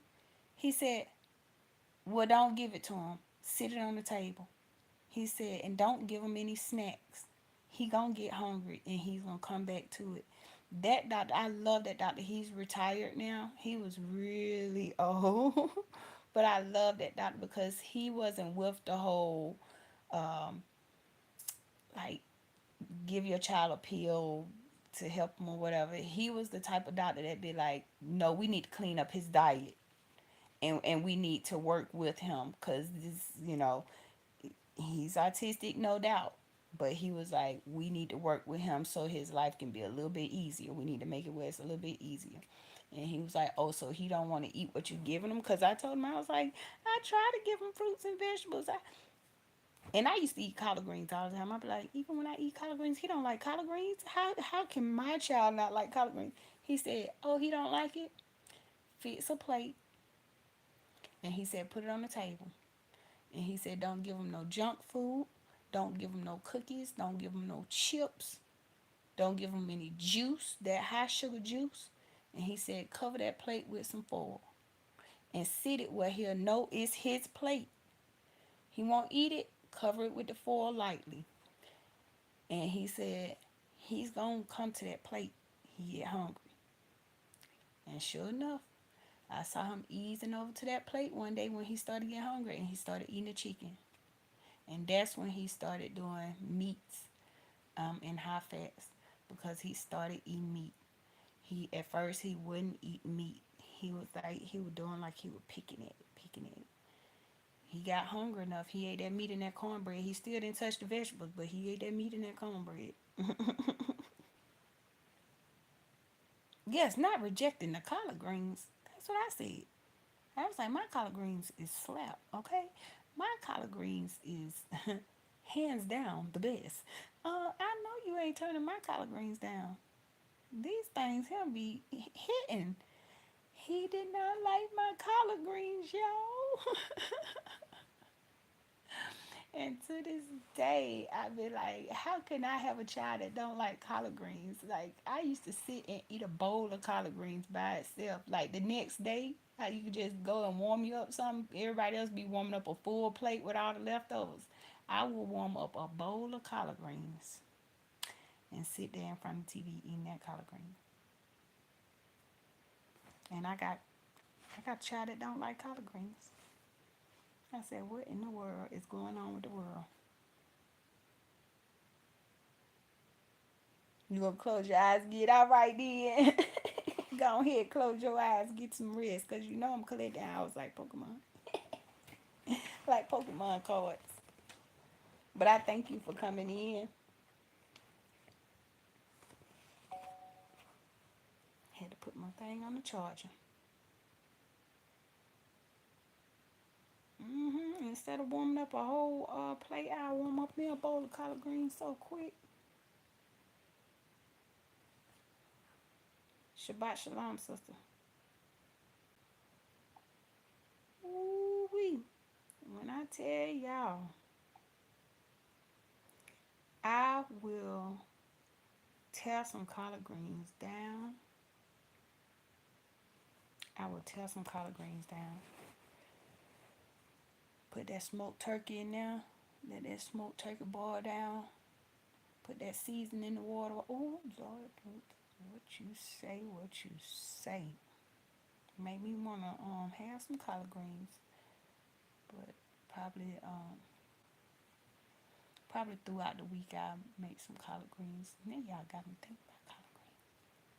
That's all right, though. That's all right.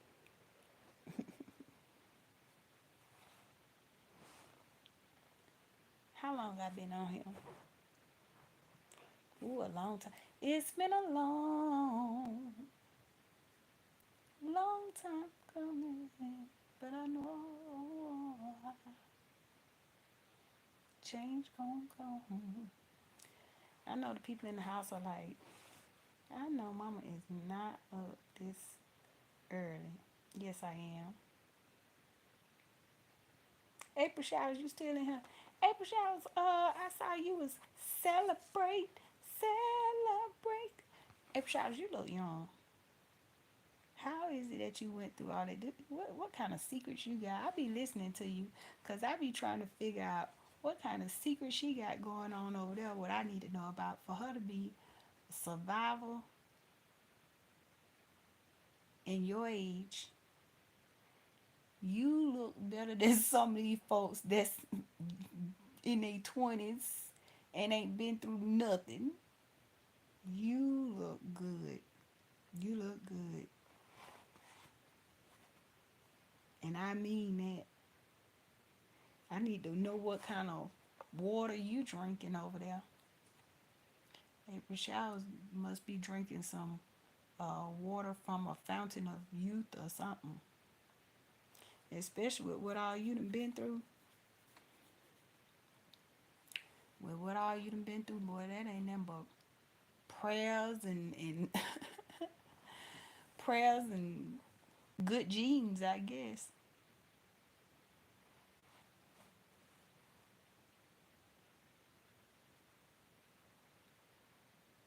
That's exactly what that is.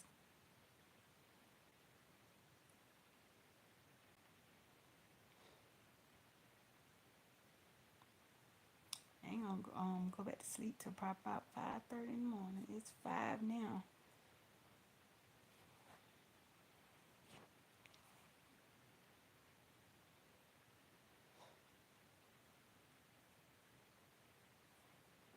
See what's on TV.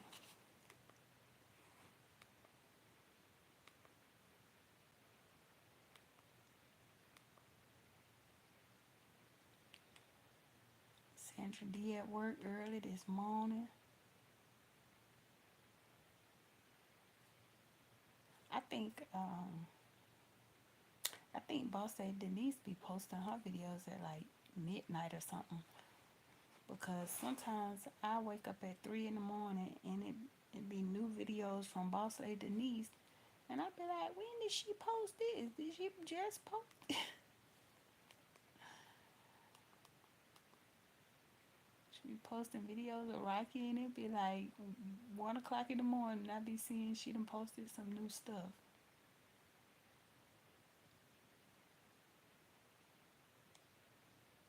Let me see what's going on here.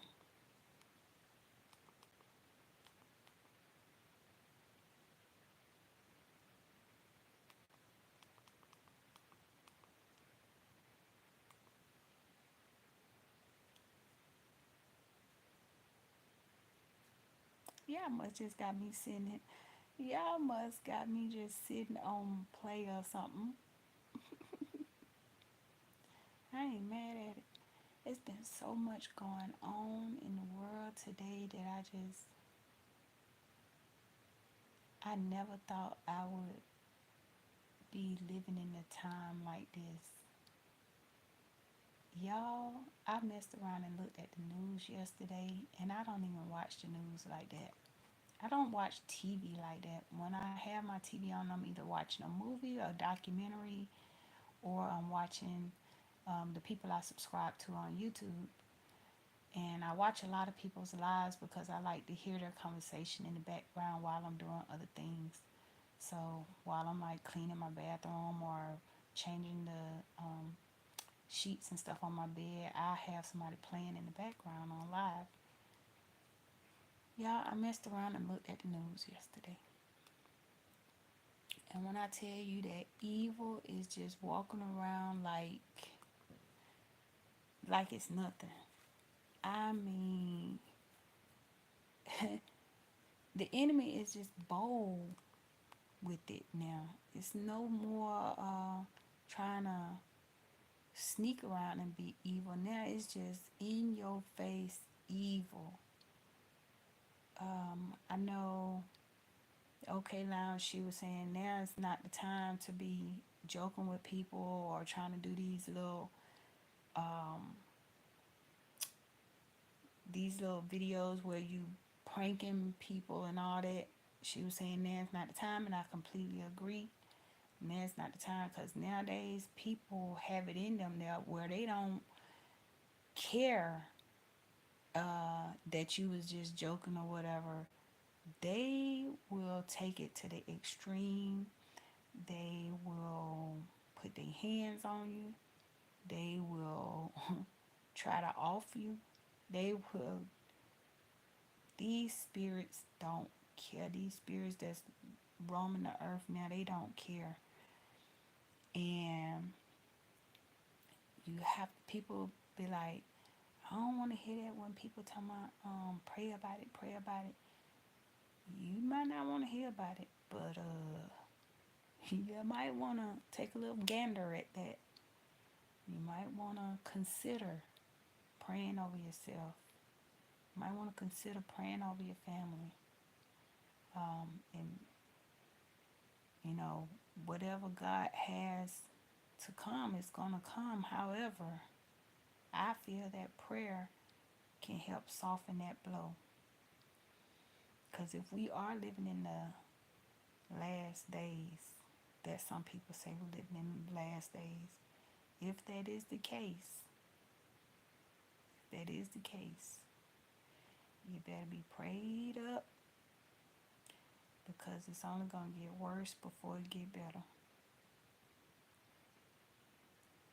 It's only going to get worse because we ain't seen how bad it's really going to get. And when I was looking at the news, I was like, oh my goodness.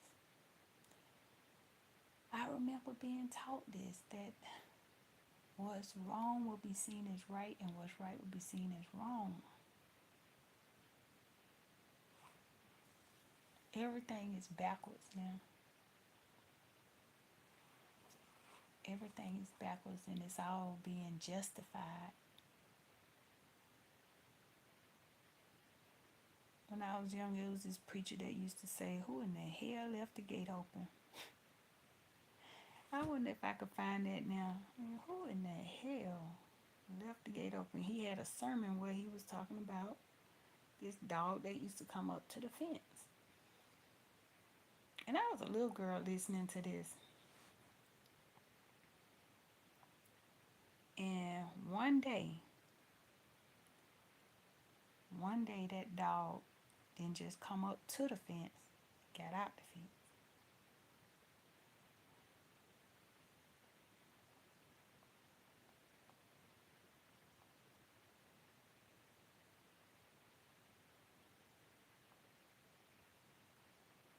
I'm gonna see if it comes up.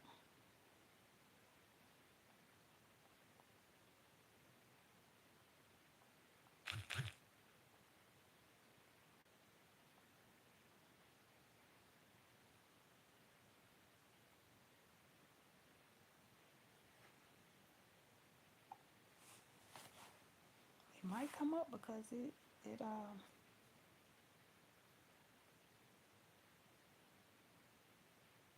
watch them dogs.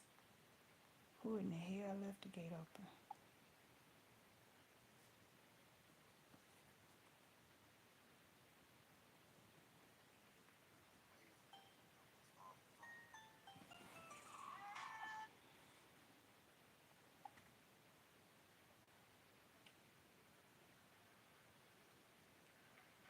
on his way out.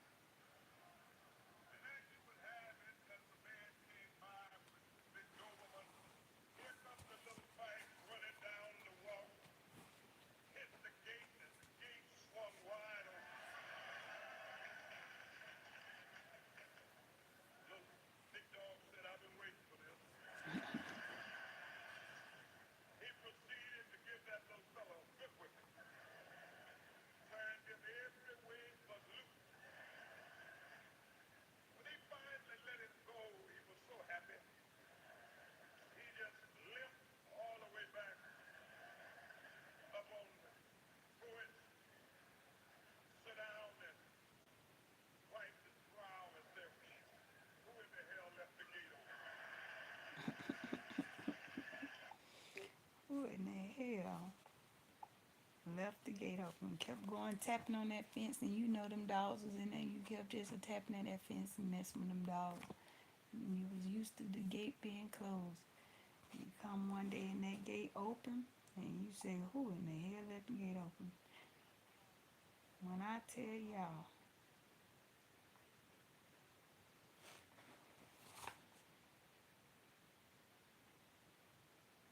what am I doing up? Collecting watch hours like Pokemon cards.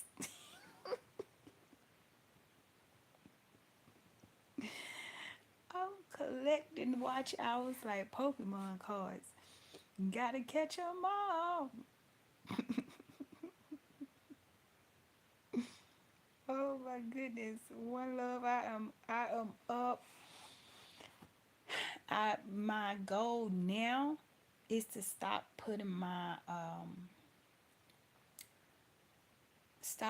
too much of my top content out until I'm monetized. That's the way I see it now, because if the Tubi, if they're going to be running ads on a lot of my videos, they run a lot of ads on my videos. I went and looked at some of my old videos from another channel that I have, and I was like, oh my goodness, they're running a lot of ads on like my good videos, but they keep cutting my hours down, or they keep messing with my hours. So I'm like, something ain't right. So I feel like this.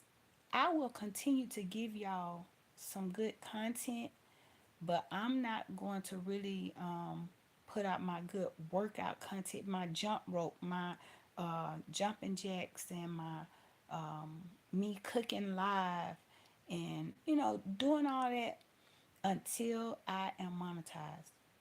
I feel like I'm not gonna do that until they start paying me, because they are running ads on some of my really good videos, but they keep messing with my watch hours. And I'm a little upset about that, because here it is, I see some people who really just get on here and maybe put up maybe one video a week or something like that, and all they got to do is steal other people's content, and or get on here half naked, shake a tail feather, and they get monetized within a month. I see some people doing videos where they be like, I was monetized in 30 days.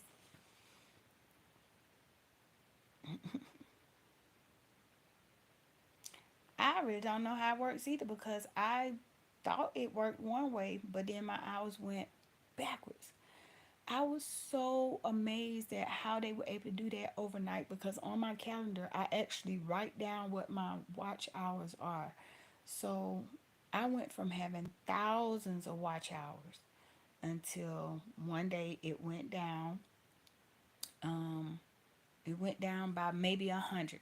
So when I posted and I said, Y'all, my watch hours went backwards, and I'm trying to understand that. People were giving me their explanations, and they were saying, "Oh, you probably been on YouTube for about a year, and for your year anniversary, they usually knock it down a little bit." Then I was like, "Okay, I can kind of see that."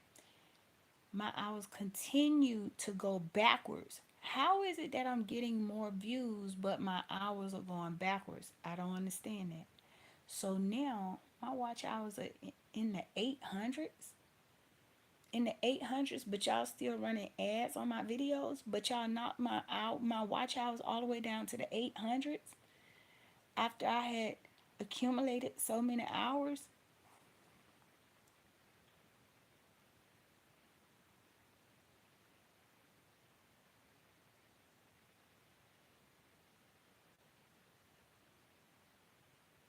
Could could be.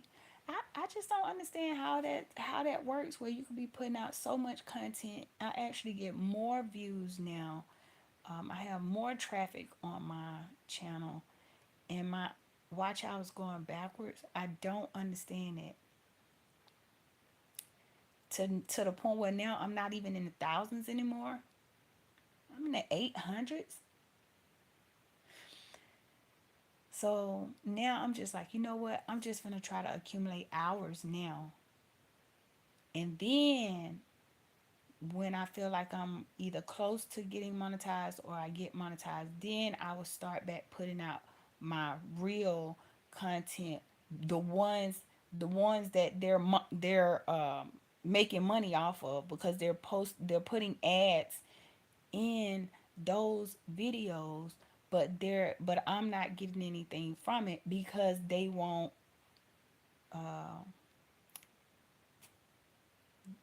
I don't know. They won't get me to the point where I need to be. So I don't want to get on here and um, compromise who I am just to try to earn a dollar. I don't want to do that.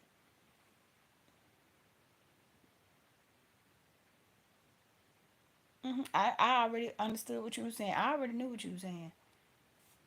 That's exactly what they're pushing. And I'm on here talking about like my life experiences and life lessons. I'm on here talking about my cancer journey and how I got through, and trying to give motivation to those who may be getting diagnosed or have somebody in their family that's diagnosed. I'm trying to share my hobbies, which is gardening and my language learning, trying to share with people how I study, how I learn the languages that I learn. I'm not the best at it, but I am good enough to the point where if I was to travel, I feel like I can get around pretty good. I'm trying to share information that I feel like could help others, and I feel like my content is being pushed to the back burner, but they're still making money off of it. They're still running ads on a lot of my videos.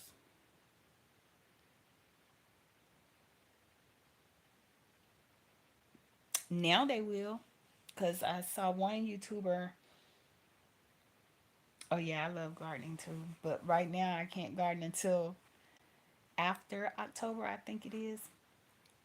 But I saw one YouTuber that did a whole video where he was saying that he received a channel strike or something like that because he was covering something that was trending, and in doing so, he just played just a little small clip of what he was referring to, and he did his commentary and everything, and they still gave him a strike. You in Florida? So I wonder, with gardening down there, I gotta ask this. With gardening in Florida, do you have an issue with like wild wild animals attacking your garden? If you, I don't even know how to say that, how to ask, because I know y'all have like iguanas and stuff like that. Do you have an issue with that in Florida if you try to do your own garden, or do y'all have to have it like closed in?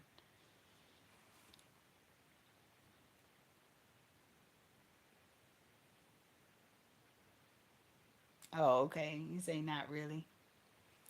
I always have wondered that because somebody was telling me that when they stayed in Florida, they had a house with a pool, and they said they would never do that again because even though they had a closed in pool area, it would still be sometimes where they would come out there and like a baby gator or something like that would have made their way in some kind of way and be either in the pool or around the pool.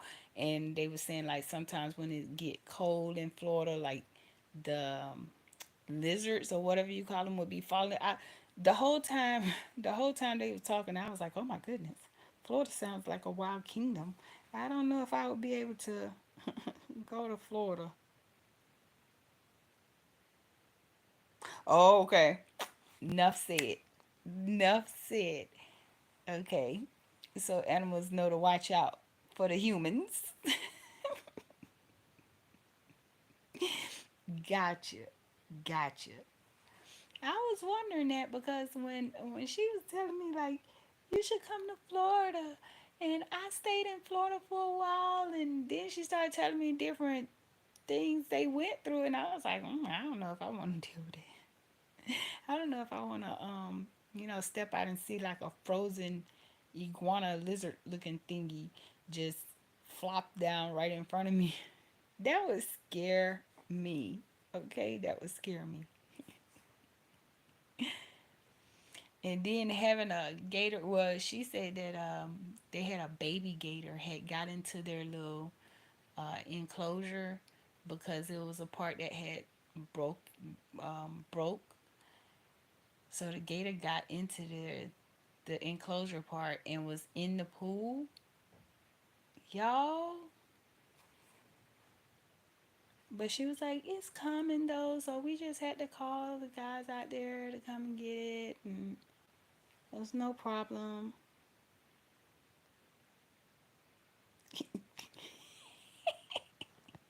You know what? I like you. I like you because I told my mom that a lot while I was fighting my fight, and she was so worried about me. I was like, Mama, if you see me fighting a bear, help the bear.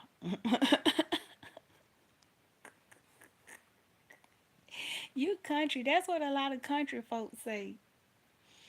You must be country. A lot of country folks say, if you see me and the bear tussling, you better help the bear. Because I'm going to get him.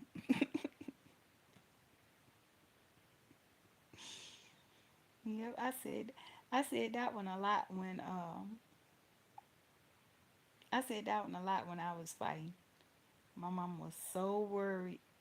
Oh, well, you gotta eat this. Oh, well, you gotta put this on your skin. Oh, you gotta do that. Mama, I'm fine. If you see me and a bear fighting, help the bear, please.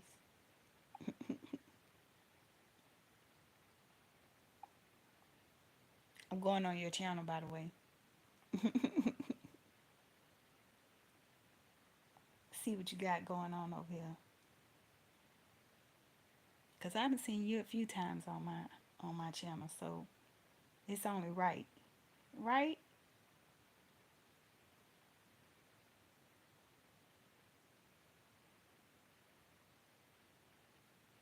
Ooh, ooh. So you country and you love cooking.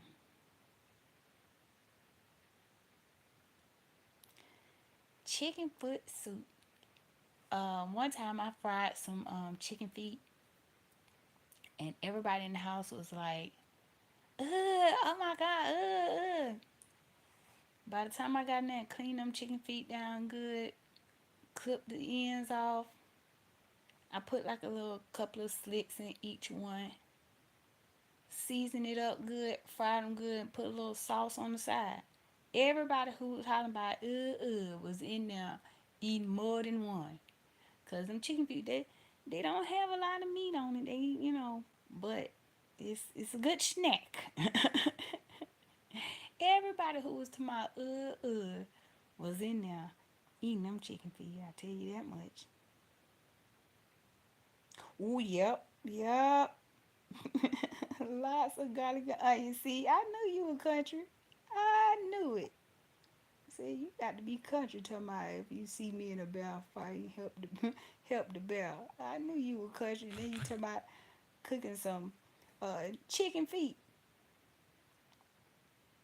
But see, when I was young, we learned how to cook things like that out of you know not having much. And to this day, even though now I can choose other things, but since I grew up on this, it's like, hey, ain't nothing wrong with having some chicken feet. Ain't nothing wrong with putting a few veggies in the pot. And ooh, and my grandmama used to get these little small things of ground beef, and she would make some neck bone soup, and she would make a little ground beef on the side too. And when that neck bone soup was almost done, she would put the ground beef in there too with the soup and let that cook down for a little bit. And that way, she did that to like stretch out the soup. That way, no matter how you scooped it, you had some meat in your soup. You had some ground beef, you had some neck bones, and you had a bunch of veggies. But that soup was so good to me. And then cook up some cornbread with it. See, now I'm finna get hungry. Now I'm finna get hungry. And I know I must be tripping.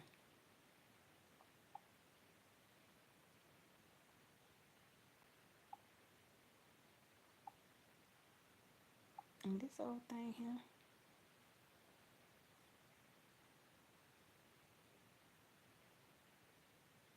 You was raised on a farm? Oh my goodness. I would have loved that. I would have loved that. Um, we actually went to Mexico. We ended up staying in Mexico for like 3 months. I think it was a little bit over 3 months because there was a gas issue back then and we couldn't get back. So we ended up staying there. I loved being outside. I loved the fact that um, we had like fresh goat milk. Um, I mean, just the cows just roamed around freely. Like you could be outside and cow just walked by. Like, hey, how you doing, neighbor? I guess.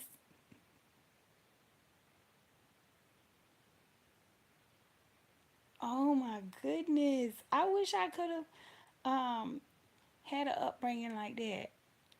Like on a farm, people will say like, nah, you don't want that. That's hard work. But that's work that I wouldn't mind. And I'm gonna tell you why. Because it pays off in the end. That's work that I wouldn't mind. And now it seems like people are trying to deter people from wanting that country lifestyle or wanting that like homestead lifestyle.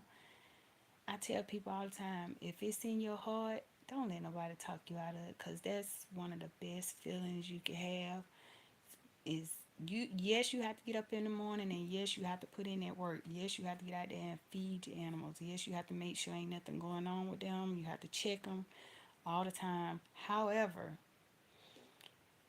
to be able to actually breathe in that air and to eat your food and it's fresh, it ain't nothing like it. I don't care what nobody say. Now that I have tasted the difference between store-bought eggs and fresh eggs, goat milk that you actually had to help get and the goat milk from the store. Now that I've tasted the difference, ain't nothing like that hard work that you put in. You have to put it in. You have to get up early and put in that work. The real deal for sure. For sure. I wish. I wish I would have come up in at like on a farm. I wish my children had that well, they had it a little bit more than me because they when we were in Mexico, like I said. So they have a little bit more in them than I do. But I just feel like since I know the other side of it, I can appreciate it more. I hope I'm making sense. I feel like I can appreciate the country life more because I've actually experienced the city life and the country life. And I'm sorry, but anybody who wants to say otherwise, I would have to strongly disagree. It's nothing like being. And don't let me mess around and have a porch.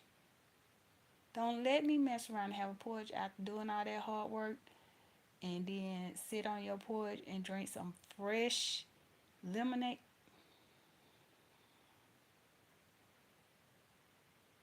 fresh brownies. Oh my goodness. I keep telling people it's a difference between fresh eggs and store bought eggs, but people think I'm tripping when I say that. And I'm like, it is a difference. It tastes different. Everything about it is different.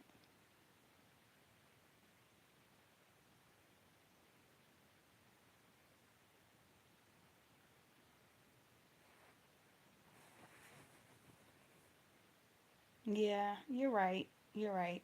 Everything was predestined. But I try to tell people, like, hey, it's a difference. It's like a whole new world out there. Like, have you ever tried fresh vegetables that you just brought in from outside? Have you ever tried fresh eggs that you went out and collected? And they're like, oh, it tastes the same, or no, they just I prefer these because they went through some tests and they know that it's safe to eat and all this and that. I can't debate. I can't debate. It is what it is, but I know what I know. If you know what I mean. I know what I know. If you know what I mean. I just I always have wanted that homestead life, that country girl living before it became popular. That's what I wanted. I wanted that um I wanted that certain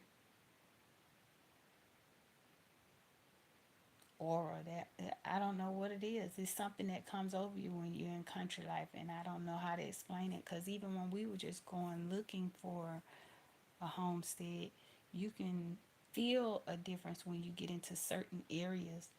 You can you can feel the lightness. It's lighter. It's not as congested. It's not all this rush. Just calm living.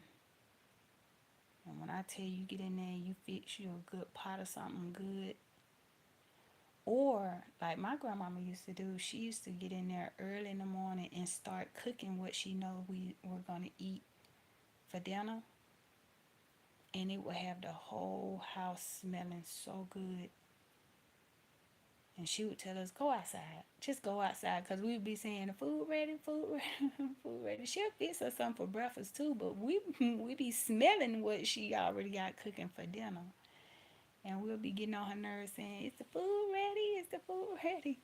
And she said, go outside and play. Go outside. Do what children do. Go outside and play. And we would go outside and we would still be coming to the door, and she'll say, don't you be coming in and out of here. You go outside and play. And when we already knew dinner about to be so good because we would smell it even outside. It would get to the point where you could smell the food outside.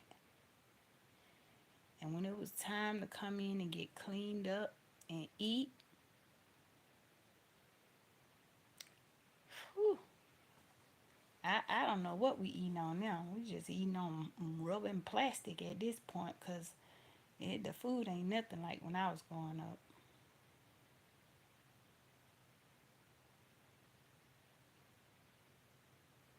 hmm And that's what I was just getting at. It's the food is not the same. The We're eating on so much junk.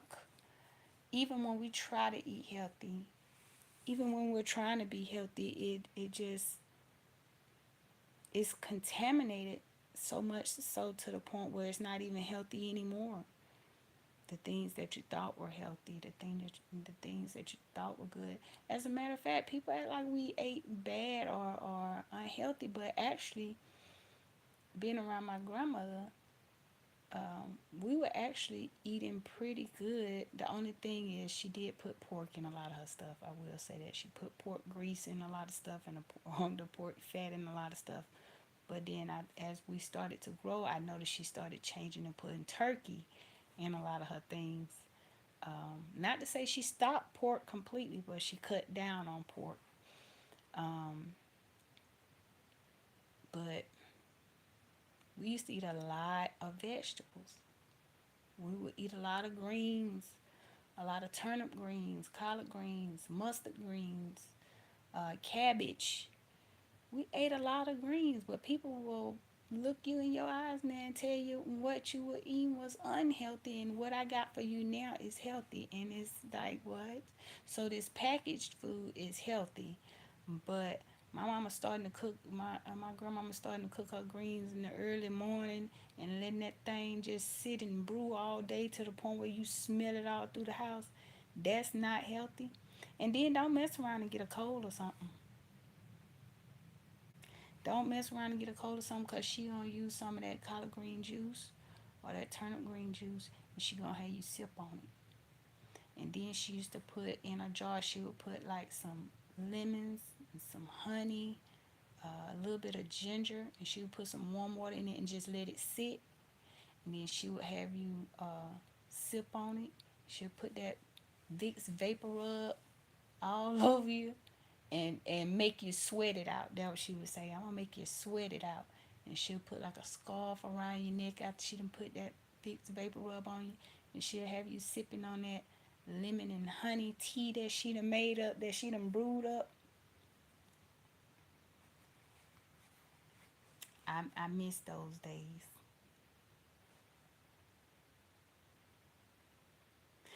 Collard greens from the yard, they most definitely hit different.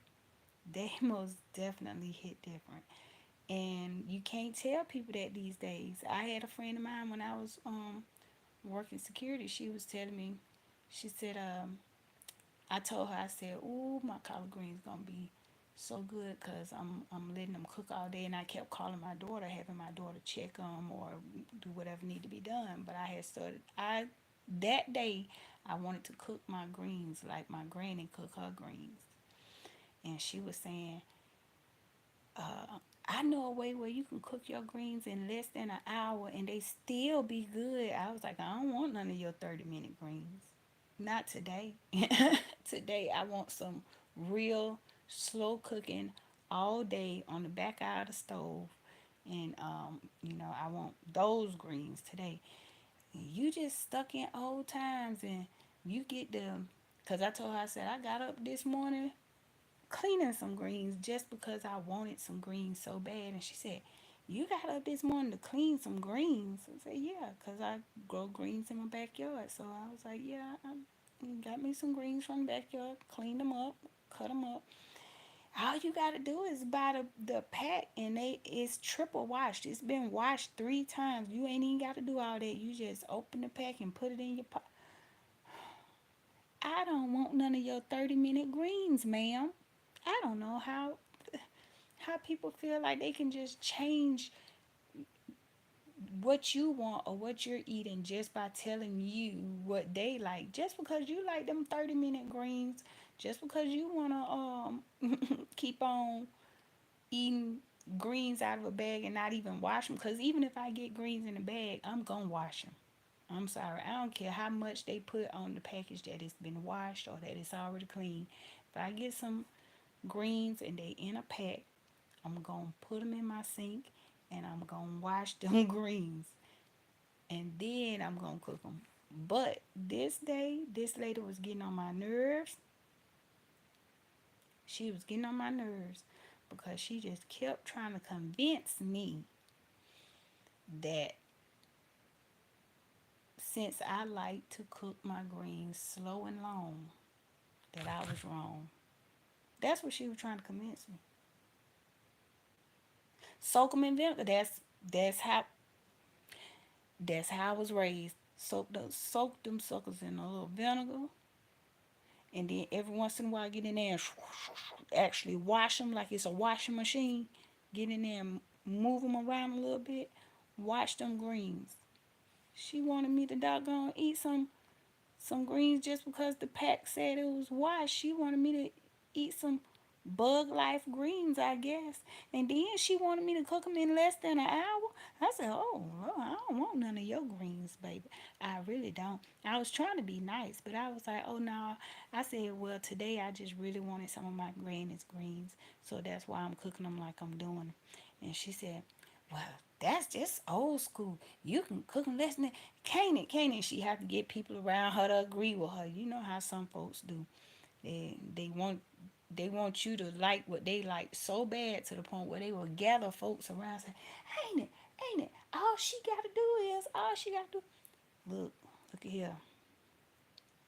I wanted some of my granny's greens, and I got up in the morning. I ain't want no bug life greens, I tell you that, cause I ain't know what kind of bugs. I don't know what kind of bugs can be jumping off of the greens. To my bugs protein.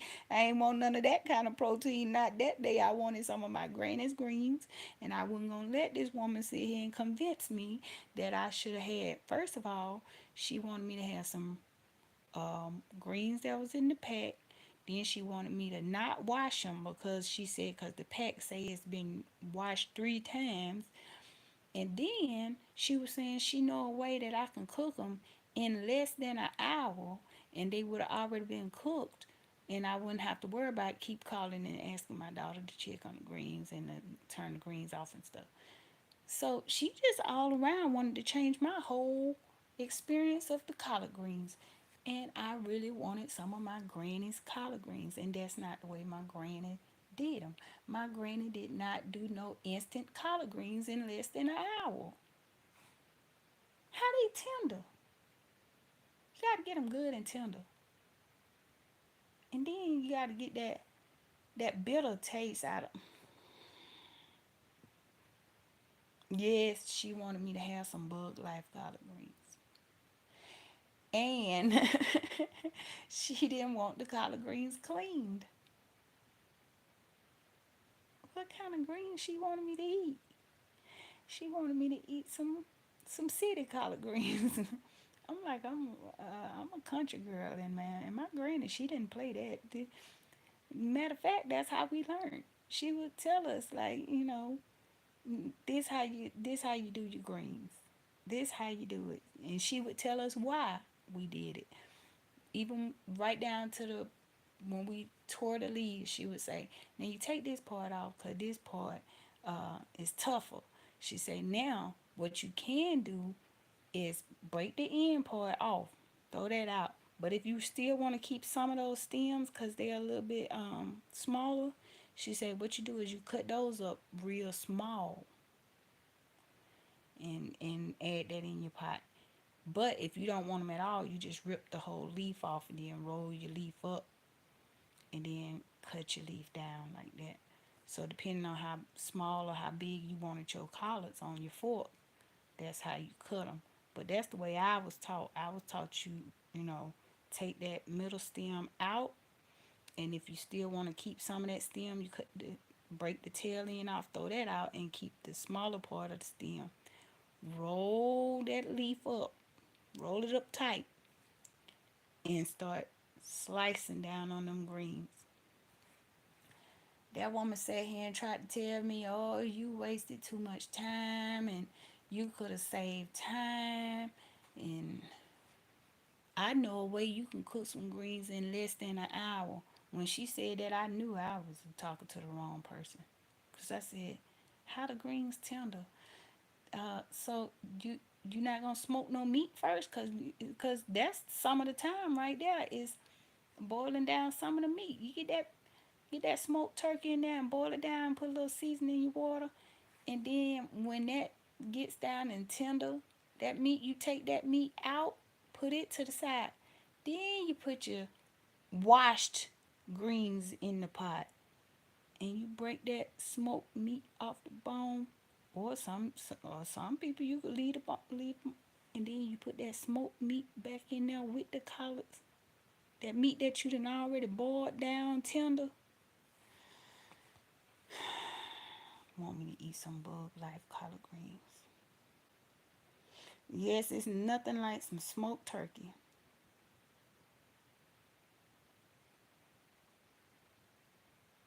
You got mango?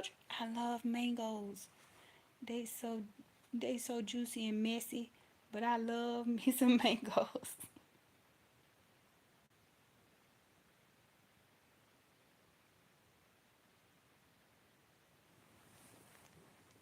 Well, I was just checking your channel out, but I'll be on there. You'll see me on there from time to time.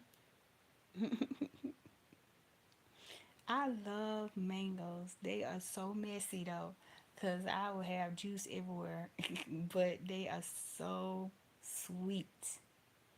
I go to the farmers market sometimes just to get some fresh mangoes. I tried growing a mango tree and it didn't work. I'm gonna try again. But the thing about the mango is once that outer shell dries, then you have to kind of cut into that shell just to get the seed. Like the mango, people think that's the seed, the big part that's in the mango. But then it's like that part gotta dry. Then you gotta cut down in there and pry that open just to get to the seed. I'm gonna try it again. Now you gonna make me want to try to grow me a mango tree, cause I have 12 peach trees, two apple trees, two pecan trees. Um, I have blueberries, raspberries, blackberries. What else I got back there? I have avocado trees, plum trees, pear trees. I have apple trees, but my apple trees give me the business. They give me a hard time. Yeah, my apple trees give me such a hard time. I don't even hardly record my apple trees most of the time because sometimes they just look sad. And I need to figure something out, or either I need to just stop trying to grow apple trees. I need to do something. Well, I'm starting to get sleepy now. I just want to come in here and try to get some hours.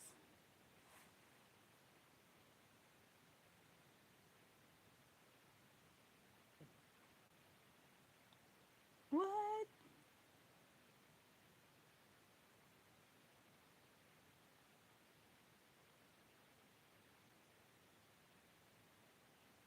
A potato pillow.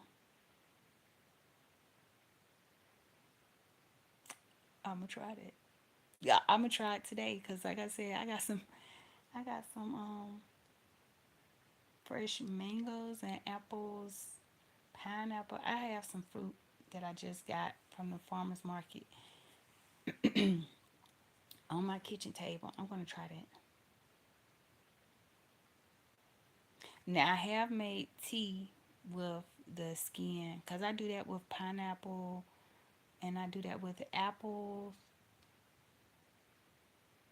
mango, and lemon. I will use the skin. I will use that to make some tea, and I also use like my banana peels because I make the banana tea for my garden. I do that for my garden with the banana peels and let it sit in some water for about 3 or 4 days, and I put that out in my garden. Eggshells, just grind them up really good. Put them in like the coffee grinder thing. Put that out in the garden. It's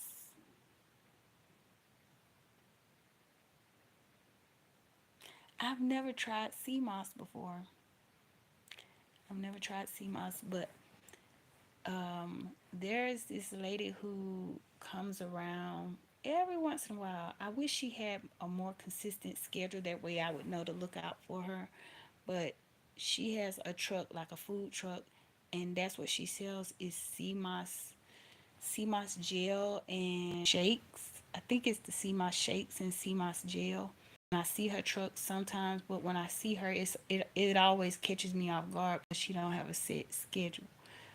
So I've never purchased anything from her, but I be thinking to myself like, doggone it, if I knew she was coming, I would have, made my way out there to her. But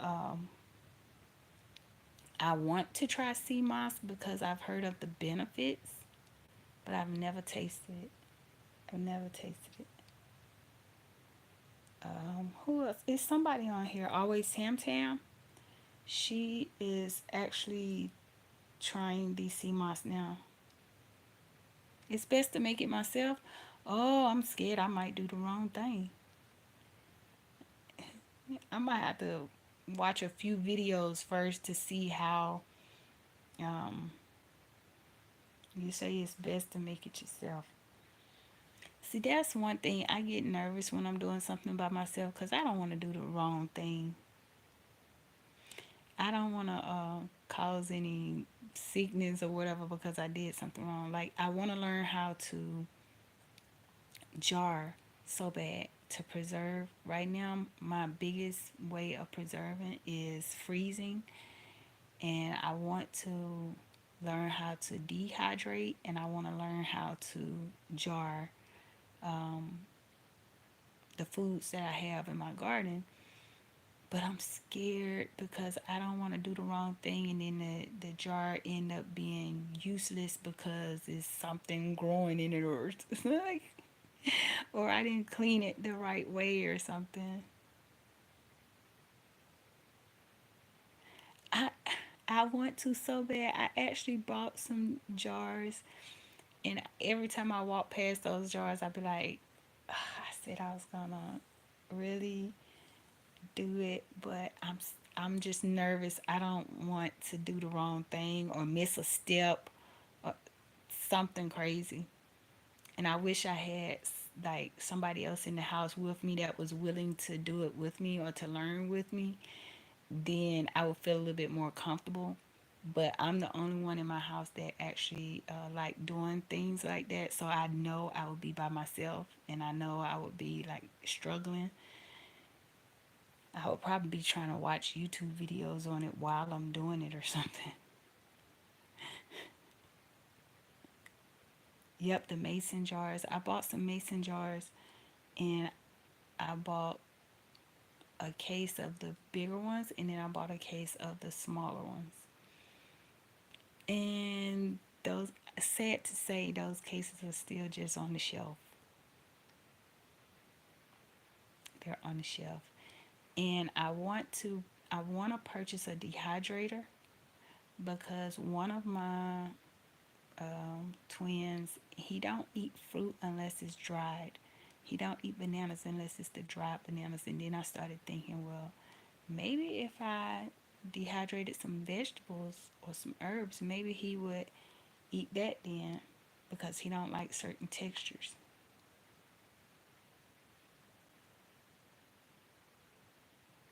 Thank you, one love. Thank you for coming in and thank you for giving me a nice conversation.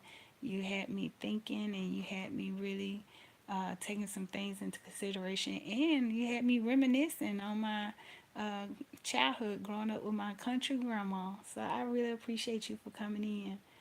Thank you. But I'm probably about to lay it down now. And I'll be catching up with you in the YouTube streets. And hopefully my hours will get up so I can start putting out some better content. But I just don't want to put out all my good content if YouTube's going to be running ads on my content and then not giving me anything for it. So, yep. Y'all know how I do it. Until next time, gracias por ver. Thanks for watching. Adios. Bye.